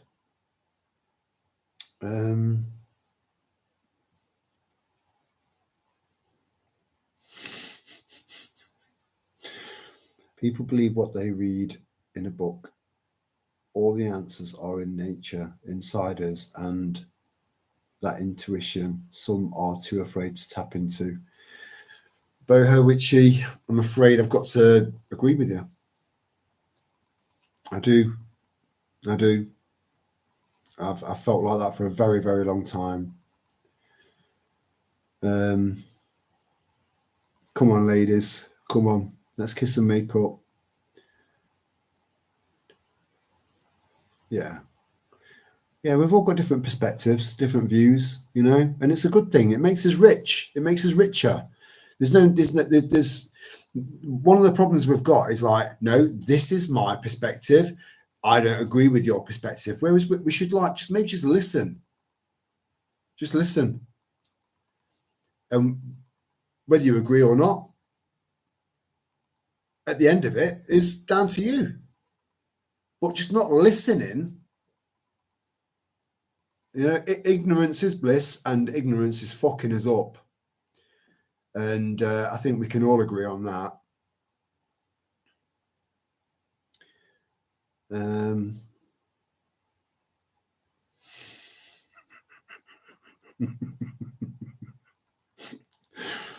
Oh my gosh. I was going to say, oh my God, but then I don't want anyone calling me a blasphemer, you know? You can't fucking win. Is that another thing I do? Which one? Odin. Well, there are people out there that believe just as much in Odin as Christians believe in Jesus and God, you know? Well, not as many, but there are people out there that believe it just as much. Not as many people.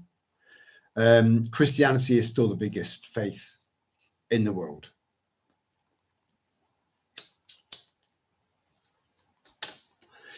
Which is why it's being persecuted. Which is not good.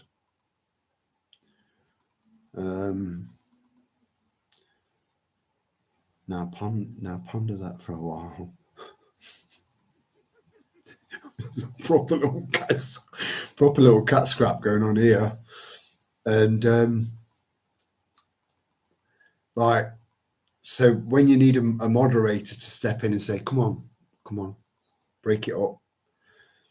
One of the people involved is the fucking moderator.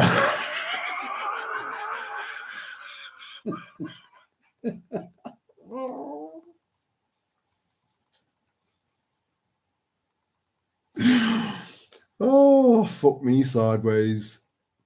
A pint of snake oil every evening rejuvenates me. Yeah. Oh, send some over, Joanna. I could do with some of that. I really could. What have I done with my drink? Here it is.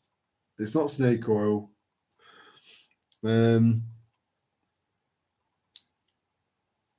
Yeah, all healthy bands. Yeah, hopefully, you know, because we can. We've proven we can. We're all very, very different, and again, this is why it's so special, because we're all individuals, yet we're part of something, you know, and accepting other people's differences is a good thing. It's a good thing, as long as it's healthy. Again, there's like I said, there's a certain ideology from a specific country that's annexed off from a bigger country that I've got a big fucking problem with. And like I said, I can go dot to dot to dot to dot to dot to dot to dot to dot as to why, and personal experiences that can back it up, you know.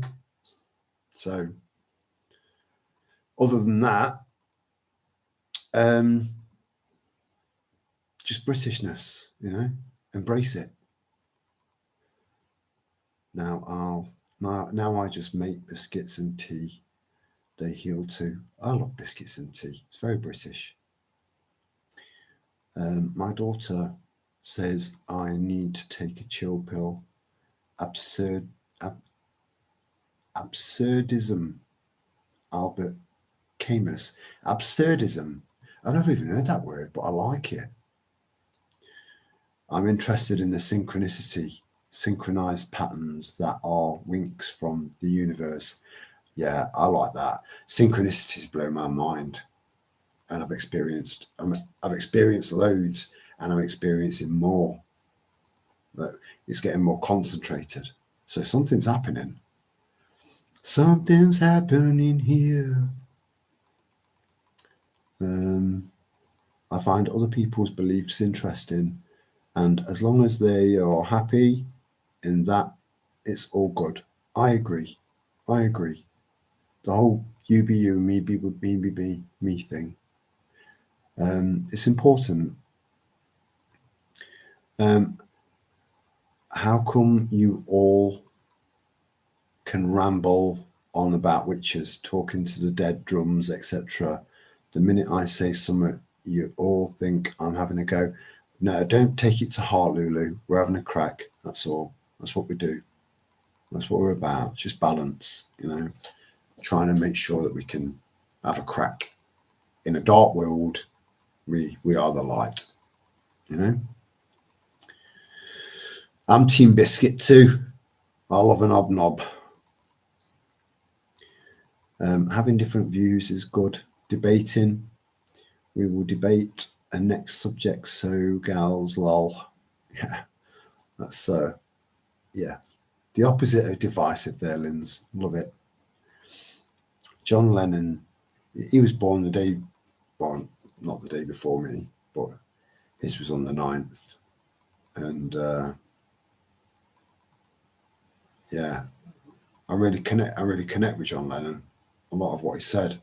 He was there was a reason he was killed. He was killed. He was murdered for a reason, because he had a lot of people that followed him and understood him. He was waking a lot of people up, and they couldn't have that.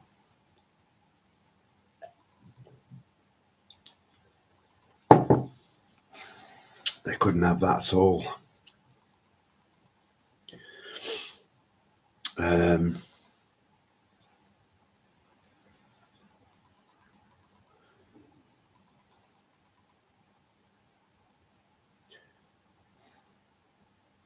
Yeah, exactly. Yeah, what a sad loss.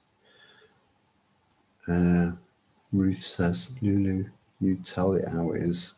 Never stop. Yeah. But then, to be fair, you're both devout Christians, you know, so you're going to have each other's back anyway. But I do get where you're coming from. I do. I get where you're coming from. I do.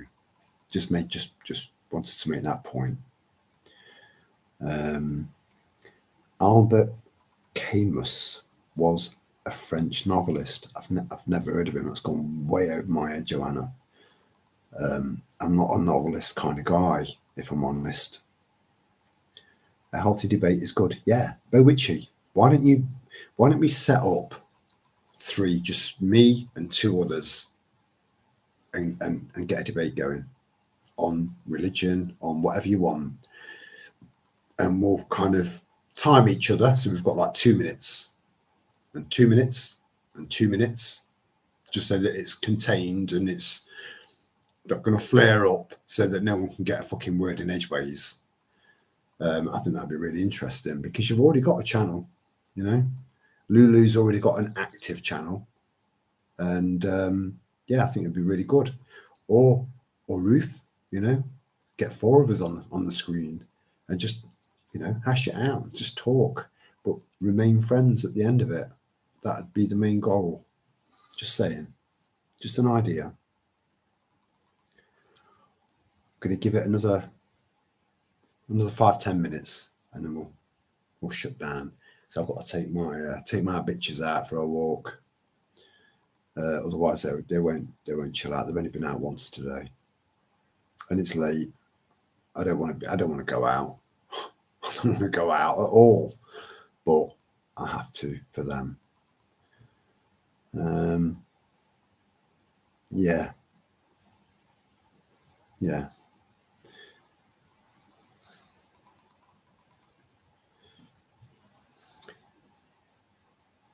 Terence.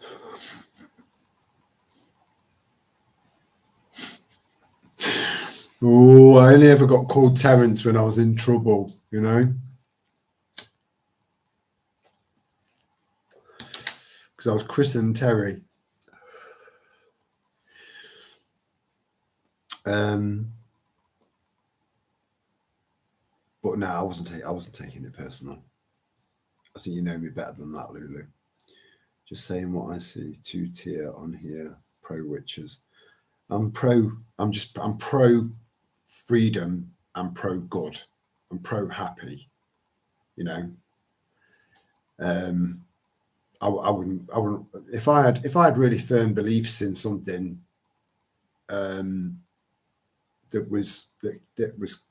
that countered yours, Lulu, I wouldn't ram it down your throat. So I wouldn't expect anyone to ram anything down my throat, because I just bat it away. Anything that's forced on me, you know, I will rebel. I've always been like that. I make my own mind up. So I'm not taking anything personal. Don't worry. Don't think that, Lulu. There is a bit of a delay, I think, in the chat. What's a devout Christian? A devout Christian is someone that well, I mean, it is what it is. I mean, do I really need to explain what a devout Christian is? Every single person in this chat knows what a devout Christian is. So I don't know why you're asking me that question. When you call Terence, he is in trouble. Yeah, that's what I've just said, Ruth. Yeah, I feel like I'm on the fucking naughty step now. You know, I think I'm going to go and stand over in the corner with like a little cone-shaped hat on until you guys say, well, okay, time out now. All right, you're all right now. You can come back over and join in. I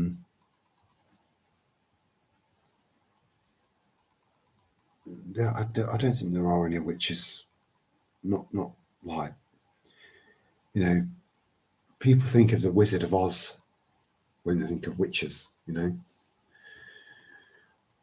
Green face, long fucking nose, evil bastard, you know. There are very, very, very varied views on what a witch is. And yeah, I mean, The Wizard of Oz, I mean, what a mad film when you finally realise what it's all about, you know. It's because everyone said, if you want to find the truth, if you want to find who's up to what, follow the money, follow the yellow brick road. Gold.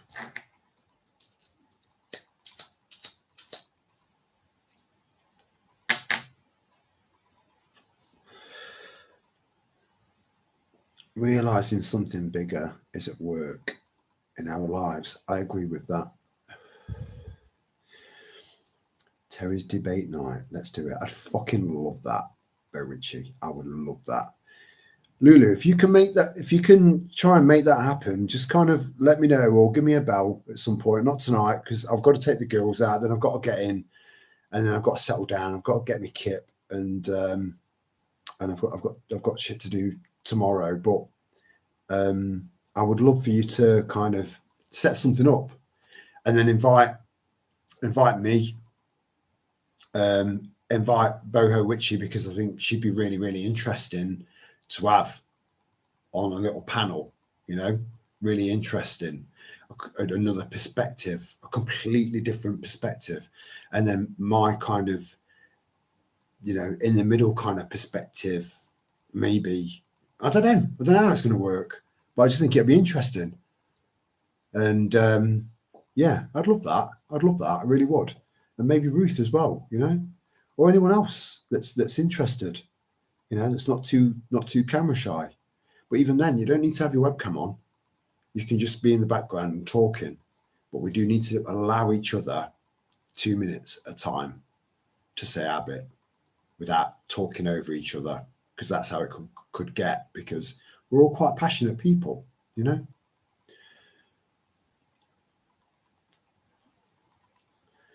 Fucking thing.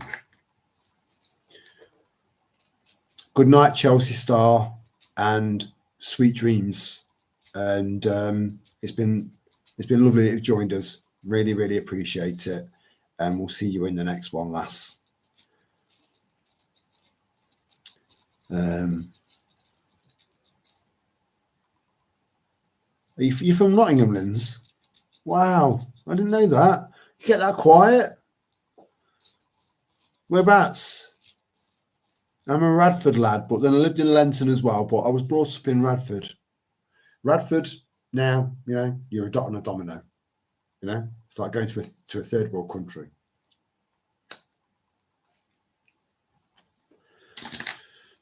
There's no normal shops, you know, nothing. It's gone. Radford's gone. Radford's fallen. Bradford's fallen. How about that? Bradford, and Radford, you know, there's just one letter added and they're both gone. They're both fallen. None of them are British anymore. Well, British is a very loose term. Anyone can be British. Anyone. A fucking frog in my pond can be British. But not everyone can be English. Not everyone can be Scottish.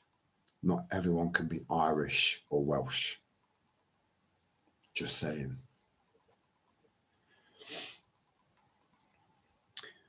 And they don't realise they are being manipulated, or maybe they do. I'm not being manipulated. I know my mind. Oh, Linz, you are in the city or outskirts. Yeah, because Boho Witch is quite nearby as well. She's 20 minutes away, you know? See what I mean? Like, we've got people from all around the world in our little tribe. How mad is that? Yet there's a big chunk that are quite local. You know, the main chunk, like the core. You know, I've got 1,890 something or other. It's gone down. It's gone back down again. But again, it's never been my point to build a channel. Never. It's always been to try and keep it down. So I'm fine with that. But within that, there's a core of probably about 200 people, I would say. And then there's a core within that 200 people that get involved and comment and get involved in the chat on the live streams. And that core, we've just found out by pure accident, really, that we're all quite local to each other, which is bizarre considering the size of the country and the size of the world. So it's lovely. I love that. I fucking love that. And I've met quite a few of you now, you know. I've loved that. That's what I'm saying. This is a very unique channel. Very unique. Very unique. I've not come across one like this, which is exactly what I wanted, you know, 5 years ago. That was the concept. A journal with the idea of getting very, very like-minded people together that are obviously going to be very different, but attracted, you know, the laws of attraction.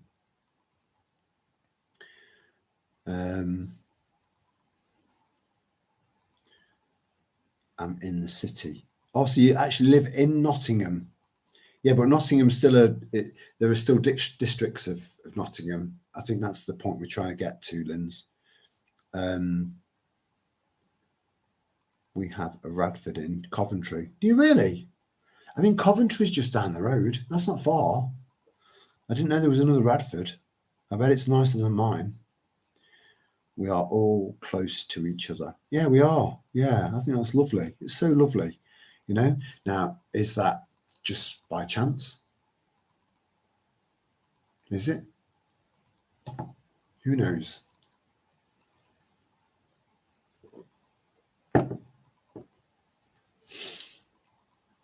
Well, it's good to have a prep community so close by. It is. It is. It's lovely. It's so lovely. And it means we can network and kind of just be more than this. And so we've gone from just me doing little preppy videos to doing walk and talks and preppy videos to then finally be able to do live streams to then actually meeting you guys in person, you know, and it's been a game changer. And it makes us all feel less alone, which is important because we never were.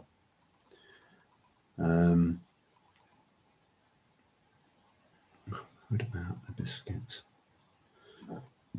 They travel far and wide for the biscuits, for the bickies. Do you have very special biscuits then, Barry Richie? You have to bring some along. When the shit hits the fan, I can imagine us all teaming up like the Walking Dead series.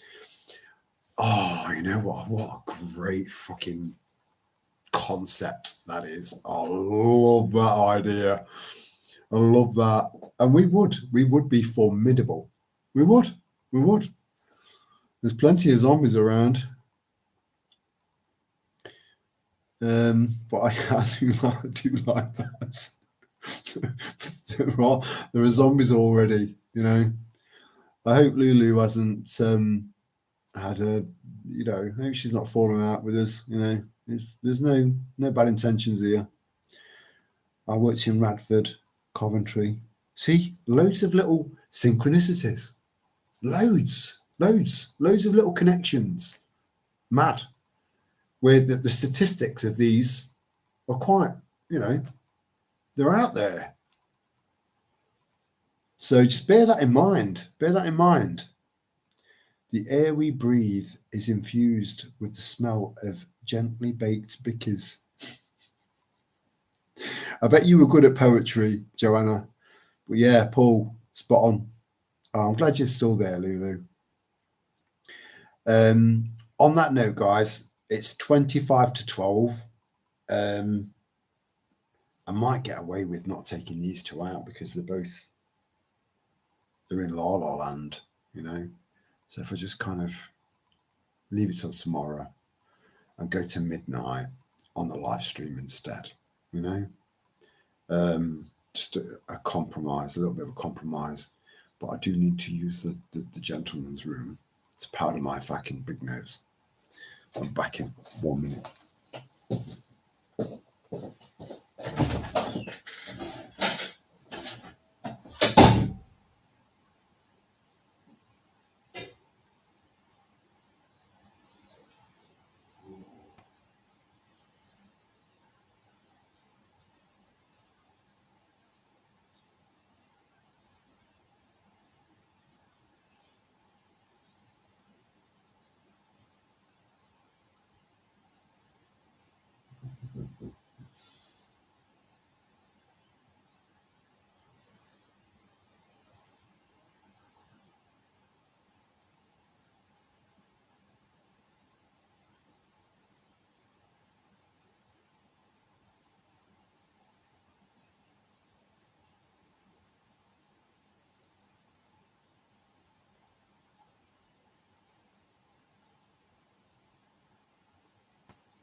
You know, like I've said in the past, you know, some of the best things in life are free, and one of them is having a wee.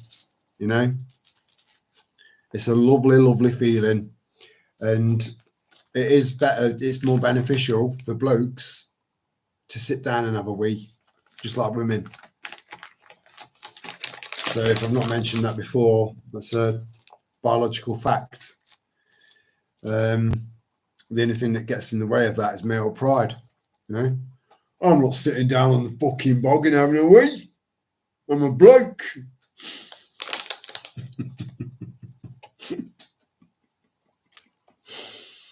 And you lasses, you know, you get a little cubicle to yourself. We have to stand side by side, you know. Blokes, you know, kind of having a bit of a glance over, thinking, nah, it doesn't matter. It doesn't matter. Where are we? You have a proper mix of individuals, Terry, but we all have one goal: prepping for when the shit hits the fan. Coming soon to a street near you. Perfectly put, Ruth. Yeah, absolutely spot on, and very, very true. We do need to come together, and we do need to find that common ground. And I think we do. I think we have found that common ground. I do. And yeah, there's going to be differences. There's always going to be differences because we're different people. We're all unique. In fact, we're more unique than the average Joe because we've managed to hold on to our individualism. And so it's inevitable that we're going to have our differences. But the differences that generally can be set aside for the greater good of each other and trying to keep each other going is important. But yeah, I love the fact that we've got such a mad mix of people, and we have got a mad mix of people. Mad, you know. Very, very different, but very, very similar in other ways because we get on. We're able to have a crack. You love my ornaments. Oh, do you know what? I wish I could. Maybe I'll show you the front room at some point, just to give you a view of the top.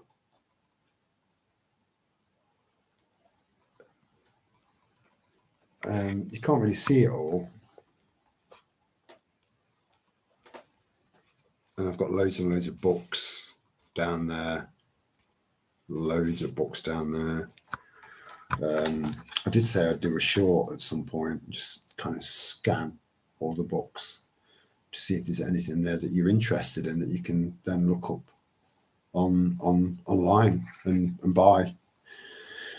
But I think most of them I've already shown, but it would be to anyone new if I can just kind of scan all the books I've got, because they're all reference books, important reference books. Just scan it and then just put it out as a short. I'll do that. I said I'll do it. I don't know why I haven't done it. You know, yeah. But yeah, thank you, Bo Ritchie. Are you having a giraffe? But upstairs is all Zen and Buddha. Downstairs is all African. This room and next door, all around. You know, the whole room. Even the I don't know if I can show you. Even the seats. See the seat that I'm sat on? So all 6 of the chairs are all African animal print. Just print, not the real thing.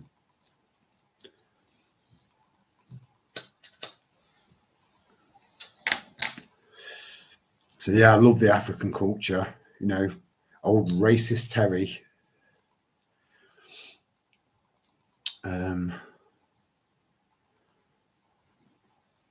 The pilot was off Burnaby Road. I'm not quite sure what that means. I'll sign up to that self-defense class then, Lulu. If the IDF use it, you can't go wrong with that one. Yeah, honestly, I know that you've mentioned that before, Ruth, about learning something, you know, and you know, your other half is a big man, you know, he can take a few fucking hits, get stuck in there. Always keep your guard up, you know, and learn to defend yourself. It's not about being hard, not about being tough.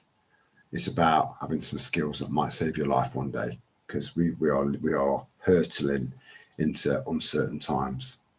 And I give a fuck, you know. I've gotten to know you people over a very long time, and especially you, Ruth. You've been with me, and Paul. You know, in fact, there's quite a few of you that have been with me for a very long time. Before I lost Sal. So you followed me on my journey.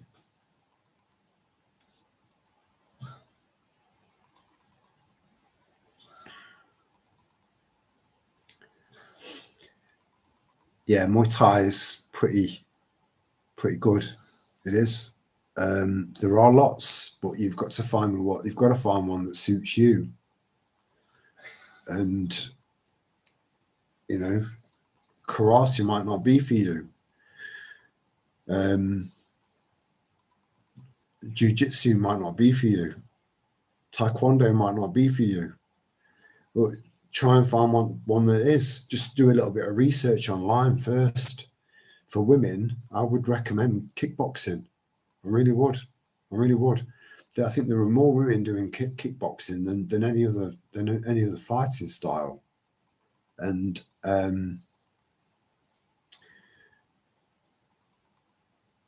it's quite a fast one to learn. It's quite an easy one. I say easy, you know, again, it's going to test your fitness levels. It will test your fitness levels. But once you start getting into it and you start getting fitter, you find you'll get it easier. It'll be easier, and the easier it gets, the better you get. The better you get, the easier it gets, and round it goes. So for women, I would highly recommend kickboxing, because it's just mastering your punches and mastering your kicks. And a groin strike, a fucking good groin strike, you put the proper effort in there, where you put your hip into it, so the power goes through your hip, through your thigh, through your shin, through your ankle, into your foot, straight into someone's bollocks. And I'm telling you, that'll give you enough time to get away, or at least get some attention. You know, scream your head off. A groin strike. You see, your ovaries are on the inside. Ours are on the outside, flopping around, you know. I didn't need to add the flopping around bit, you know.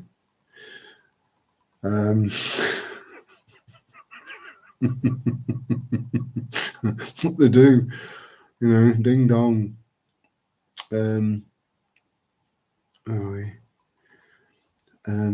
I had friends who lived in Burnaby Road. There was a factory there too, I think. I'm not familiar with that neck of the woods.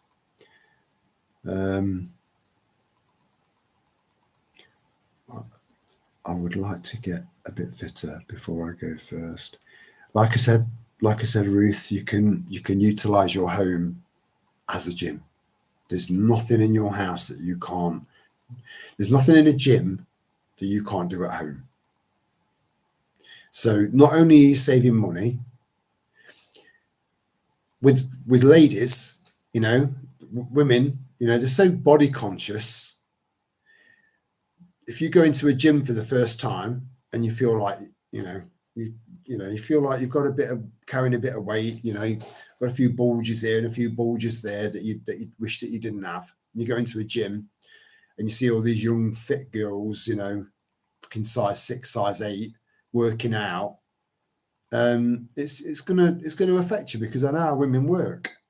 Whereas if you do it at home, eat less, eat better, do more. Just those 3 things. Follow those 3 rules, right? And then the do more bit, make sure you do as much as you possibly can so you are sweating, you are drenched. Then you know you've done a workout. And then do the same the following day, but add an extra minute. And then the same again, but add an extra minute. Keep doing that. Do that for about 2-3 months, you know, and you'll notice the difference. Not just physically, but mentally. I guarantee it. You have an honest promise. Honestly. And then when you got fitter, go kickboxing. Go kickboxing. And most places that teach some form of martial art, they're decent people, you know, they're in it for the art, the passion of the art, not to get hard, not to get tough, you know.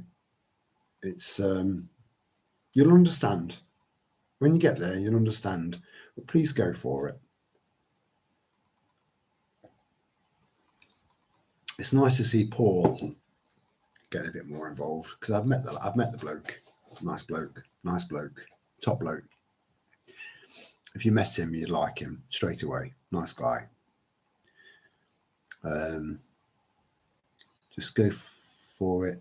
Use it to lose weight. Yeah, exactly, Lulu. Yeah, it's bang on. It will teach you what to look for in terms of prevention. Yeah.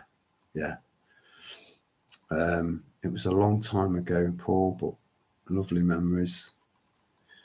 No self-defense is better for women, as they say, as they teach you what to look for.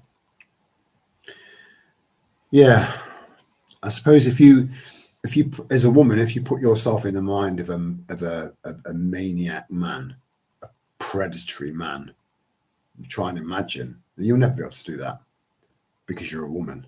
You'll never ever be able to, like a bloke will never be able to get inside a woman's mind. We're 2 completely different fucking animals, the same species, but yin yang, very, very different. So we'll never be able to truly, fully understand women, and vice versa. We can try, and we should try.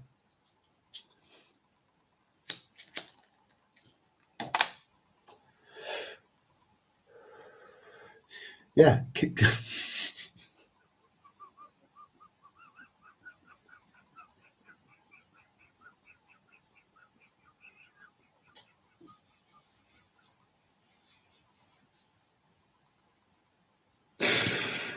Oh, Ruth, you know what? You consistently surprise me. You know, over the years, you've consistently surprised me. Kick the floppy bits. I fucking love that. I love that.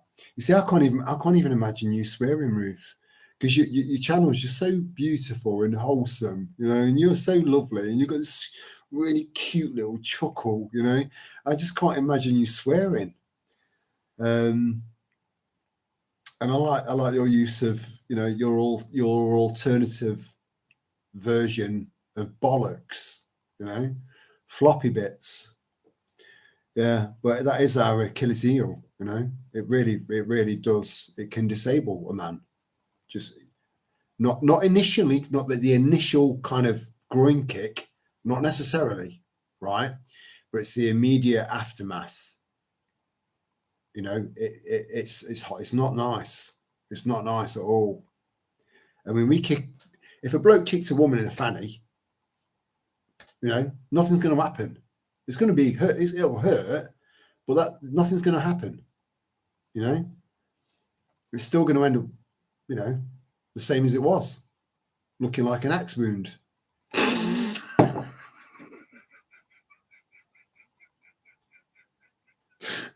Let's get off this subject. Kickboxing is no good when fighting a big man.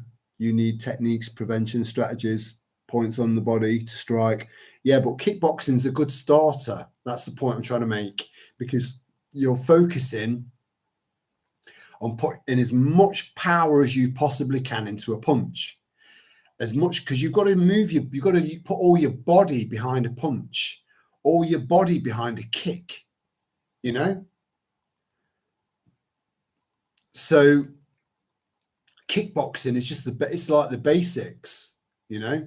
And if you want to then move on from that into, say, taekwondo or judo, then you'll learn more and more self-defense techniques, you know, and then build from that. But there's just so much to learn. It's unreal. Whereas kickboxing is just a good starting point. It's a good point to start from, and then build on, and then expand on, if that makes sense.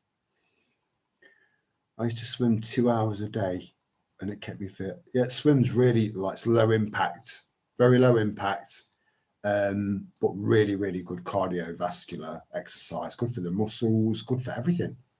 Swimming's amazing, but I just won't go into a public swimming bath because I feel like I'm swimming in fucking soup. You know, dead skin cells, people shedding in more ways than one. You know, snot, spit, blood. You know, fuck that. But it is a very good exercise if you can overlook all of that, you know. Fecal matter. You know, do I need to go on? That's why I've not been swimming for 20 years. Easy. Rivers, I can do. Lakes, I can do. The sea, I can do. Public swimming baths, not happening.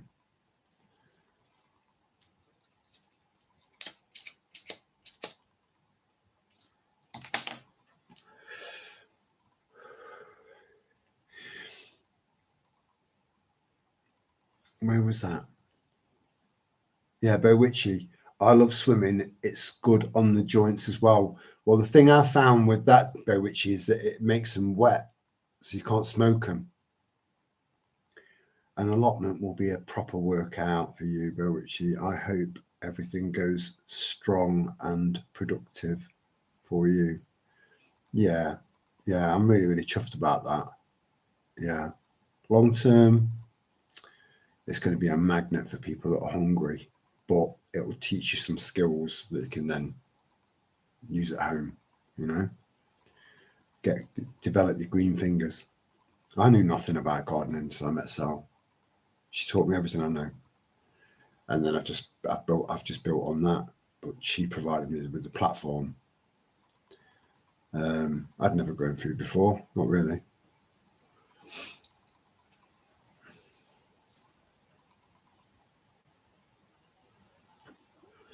You'll do all right, Bowitchy, because I think you're an earthy kind of girl. So I think you'll be all right. I think you'll take to it like a duck to water. If bits are flopping around, then they are fair game.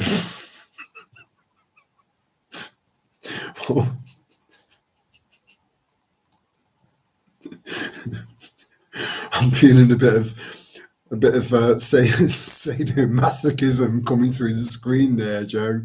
And there's a dark side of you, sweetheart. But hey, you know.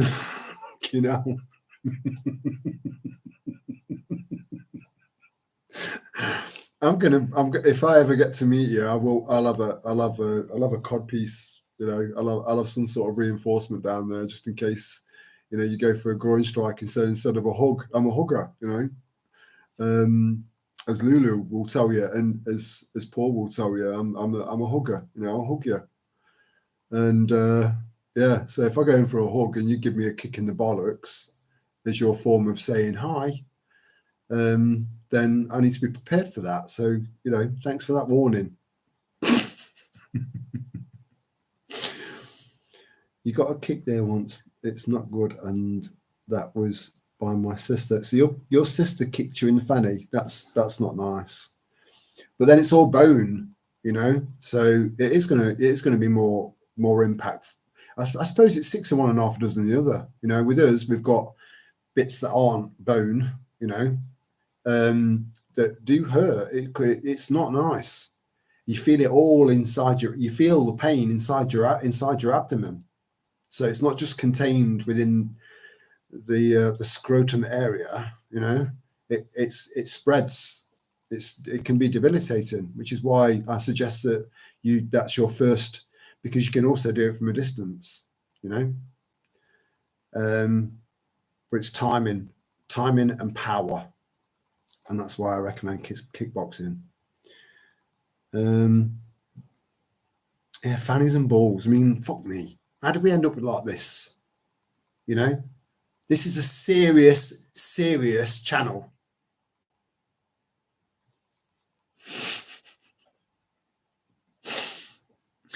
At least it's nearly midnight, well past the watershed. Yeah, that's a good point. Yeah, it is. Yeah.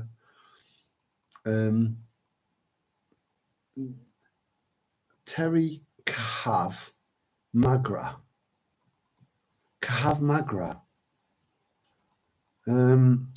That sounds like a kind of a medication that you give someone for erectile dysfunction. It's a self-defense. I've never heard of it. A self-defense class for women that teaches all moves, and I think includes most martial arts which are appropriate. That's really interesting, Lulu. I didn't know that. Yeah, look into that, ladies. That sounds bang on. Yeah, literally bang on. Boom. Ugh. I remember banging mine on a fireman's pole.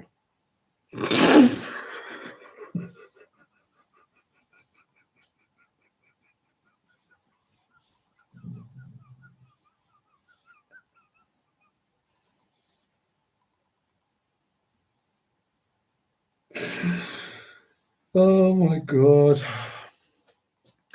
And I believe you, Boichi, you know, that makes it even funnier, you know. My God.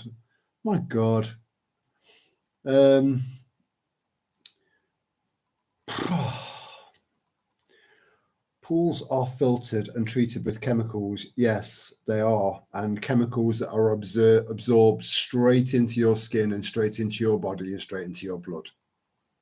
You know, fuck that. You know, what's the point in getting a water filtration system to get all that shit out of the water, only to then go and plunge yourself into a pool full of chemicals and feces and urine and snot and spittle and skin cells, you know, etc. Just saying. I won't be talked into going into a public swimming baths. It's not happening.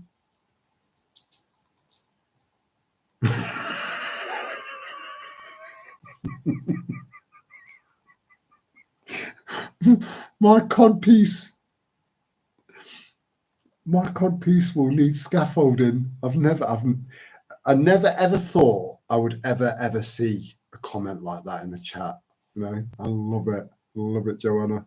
The real Joanna's coming out here.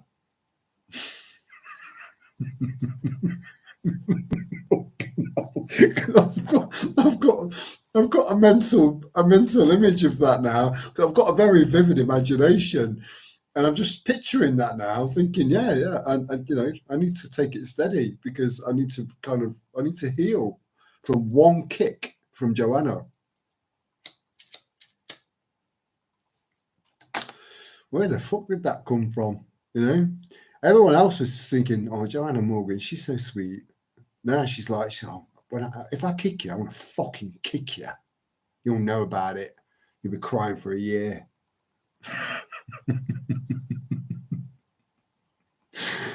Oh dear. Oh, by which year I think maybe we should.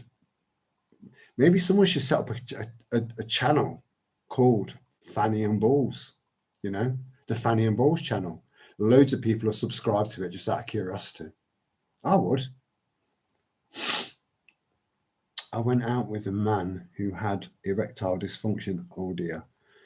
I waited all night for him to turn up. However, he didn't come.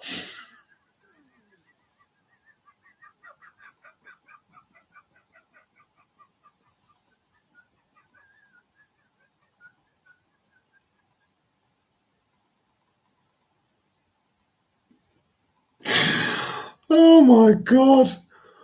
Whew. This is fucking mental. What's happened? Wagwan, as they say in Jamaica. Whew. Do you know what? Even if I could edit the comments, I would never do it. I wouldn't, because I like flow. You know, this is lovely. We're all going to go to bed on a high tonight, you know, on an uplifting vibe. And that's good. It's good. It's good. It's priceless. You can't put a price on that.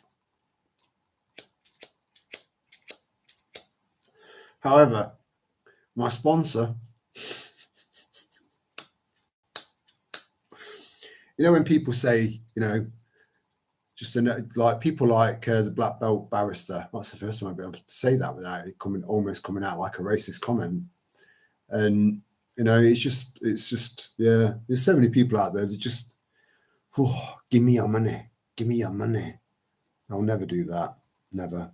I'd rather starve to death.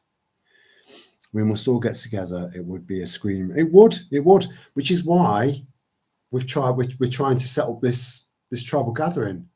15 people. That's it. 15 people. And it would be amazing. It would. Everyone would come away from that in a better place, knowing that there are people that are just like you, just like me, where we can hold a conversation and we can talk about anything and not feel uncomfortable, not feel like we're getting that fluoride stare, you know? We can just be ourselves. And that's the whole point behind this this tribal gathering. But it doesn't need to be a camp. We could all meet up at a park somewhere in the summer, you know, or a pub somewhere or whatever, you know, sort something out. It'd be all right, crack. Oh, man.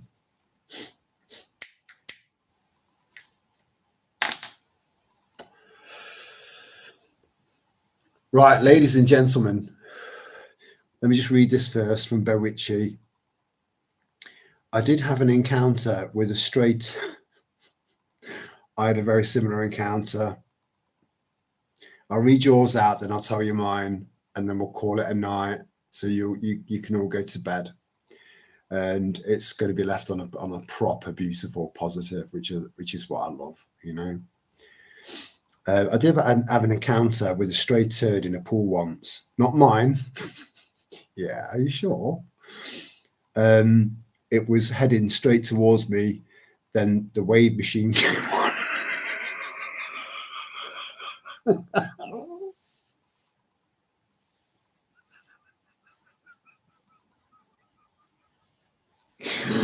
Oh my God, I would have been horrified. Right, so I'll tell you mine. It's not as good as yours, which is a bit shit.